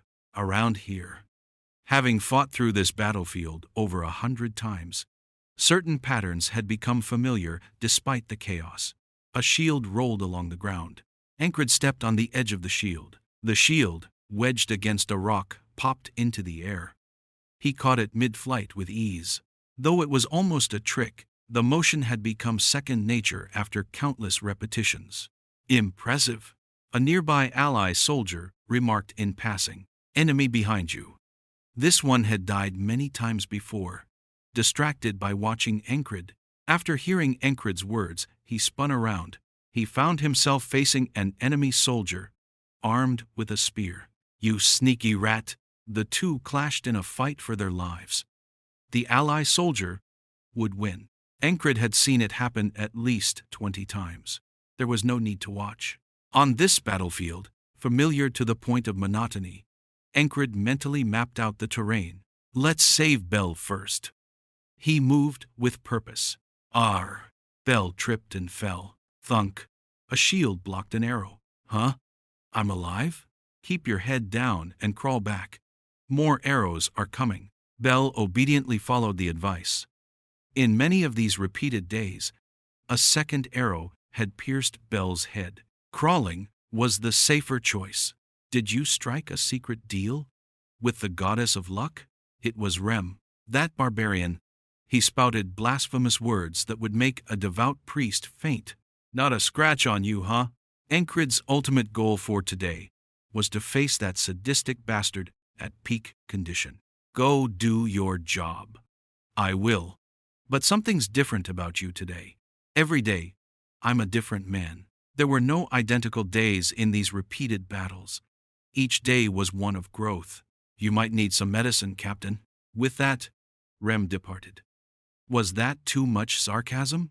Perhaps, but it was the truth. Just then, Encred spotted the axe thrower, an enemy soldier with axes dangling from his waist. Why wait? Encred drew a poisoned dagger. Chapter 10. The blade struck. The man with the throwing axe let out a death rattle. A poison-coated dagger pierced his side, and a spear tip buried itself in his throat. Grah! His eyes dimmed as he choked on blood and foam. That was the end of him. Encred stepped back, watching the life fade from the enemy's eyes. Wah! An allied soldier nearby bellowed ferociously. In response, an enemy soldier ahead roared back. Rah! Both men were towering figures, their collision akin to a pair of charging wagons. Locked in a ferocious grip, they spun in a deadly dance. Watching them, Encred stepped further back. What must one do to survive? The lessons learned over 120 close brushes with death were countless. Survival on the battlefield meant one thing: avoid combat as much as possible. Encred held back, letting others clash around him. Die, bastard! Swords, spears, axes, and clubs swung with curses rather than war cries. Don't you dare harm my brother, you bastard! A dying soldier left behind his final words. Save it. I'm not taking responsibility for your brother, came the cold reply of a comrade pretending indifference. Kill! Kill! A frantic rookie, driven mad by the chaos of war, screamed nonsensically. Look at that maniac. Leave him be. He's trying to play berserker, a veteran advised, protecting his squadmates. My name is Bar. Thunk, an enemy soldier, caught up in flare, died while shouting his name. An ally sneered while withdrawing his spear from the fallen foe. Thud. A step disturbed the ground, stirring a cloud of dust. The sun's rays illuminated the floating particles. Beside the drifting dust, an enemy soldier spewed blood. Nearby, an allied soldier lay with a shattered skull, flesh scattered across the ground, blood staining the earth. Even with caution, survival was impossible without action in the heart of battle. Inhale, exhale. Short breaths in, long ones out. Encred regulated his breathing. As he steadied himself, a spear's glint darted through the dusty air. Encred gripped his shield lightly, deflecting the spear with a clang. The loosened grip let the force pass through without resistance. Simultaneously, a club swung diagonally at him. Crouching forward, Encred dodged the club and launched himself at the wielder. Thud! He slammed into the enemy's chest with his shoulder, toppling him. Drawing his dagger, he drove it into the enemy's thigh. Rip! The blade tore through thick fabric, carving a deep gash in the enemy's leg. You bastard! The enemy shouted, shoving Encred away. Using the momentum, Encred regained his footing and swung his sword horizontally. The enemy, crippled by the leg wound, couldn't evade and took the blade to the neck. Thunk! The blade partially lodged itself, but Encred yanked it free with a forceful pull. Crunch! Muscle, nerves, tendons, and bone gave way as the blade tore out. Blood gushed as the soldier clutched at his throat. As expected, his hand couldn't staunch such a wound. Encred didn't look back. Someone else would handle the spearman who'd struck his shield. You bastard! It was Bell. Saving him earlier wasn't a waste. Bell now guarded his flank, a loyal ally. Clang, clang. The clash of steel echoed continuously. Ignoring the felled foe, Encred picked up a stone from the ground. He immediately hurled it. The enemy fighting Bell hesitated. After the stone struck his back, Whack! Bell seized the opening, slamming his spear shaft into the enemy's head. A solid blow. Guess that evens the score, Bell panted. Do you really think so? Settling a debt of life that easily? Maybe just halfway, Bell admitted, scratching his bloodied helmet. Not exactly satisfying. Bell stepped back, showing more caution after being knocked down once. Encred moved with the battlefield's flow, shifting step by step. Help me! A soldier, choking on blood, pleaded for his life. Encred recognized him, a compulsive gambler who'd escaped death numerous times. I can't save you, Encred stated calmly. Despite countless attempts, it was simply impossible. Treading carefully, Encred scanned the battlefield for the perverted enemy who reveled in stabbing. It wasn't difficult to find him. The moment he spotted the target, Encred drew his last dagger. Timing his steps, he threw it in rhythm. Thunk! The dagger sliced through the air, a near impossible trajectory for most to evade. Clang! The enemy twisted, taking the dagger to his shoulder. The blade deflected off his scapula. Despite the instinctive move, it was near perfect defense. Their eyes met. The enemy immediately located Encred's position. This one was no ordinary soldier. The stabbing fanatic charged, dirt flying from his bloodied boots with every step. The distance between them was minimal. It was time to test everything Encred had learned through his repeated deaths and rebirths. His body felt sharper than ever. He was ready. The enemy slashed downward. Encred raised his shield. Thwack! The blade struck with substantial force, sending vibrations through the shield. Swordsmanship's foundation? Strength, one instructor had declared. Overcome strength with technique? Ha! Try beating a frog with just technique. Ever heard of someone parrying a giant and surviving? The basics of swordsmanship are muscle. Muscle means survival. That instructor's harsh lessons had forged Encred's body well. Encred held firm, matching the enemy's strength. Umph! The stabbing fanatic scoffed, kicking at Encred's ankle. Encred blocked with his shin guard. The steel-reinforced boots turned the kick into a weapon of their own. Thud! Pain shot up his leg, but the bones remained intact. That was enough.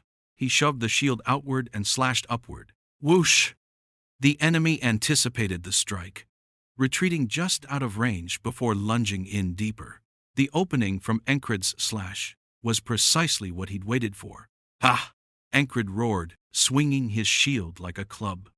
The stabbing fanatic tucked his chin just in time. Smack! The shield struck his head, sending him sprawling sideways. Encred prepared another slash, but retreated as the enemy, still on the ground, swung a dagger diagonally. Had he pressed forward, the blade would have struck just above his shin guard. Even in a split second, the enemy had calculated the weak spot. The world called such precision talent. Encred had to die repeatedly to learn the heart of the beast. This enemy hadn't. Still, there was no polished mastery here, only raw ability. Encred recognized the signs. This was a novice, perhaps someone with little battlefield experience. Otherwise, he wouldn't charge so recklessly. He had nearly fallen to Encred's stabbing earlier as well. Raw talent, radiant but unrefined. Encred wasn't envious. I can do it. Confidence surged within him.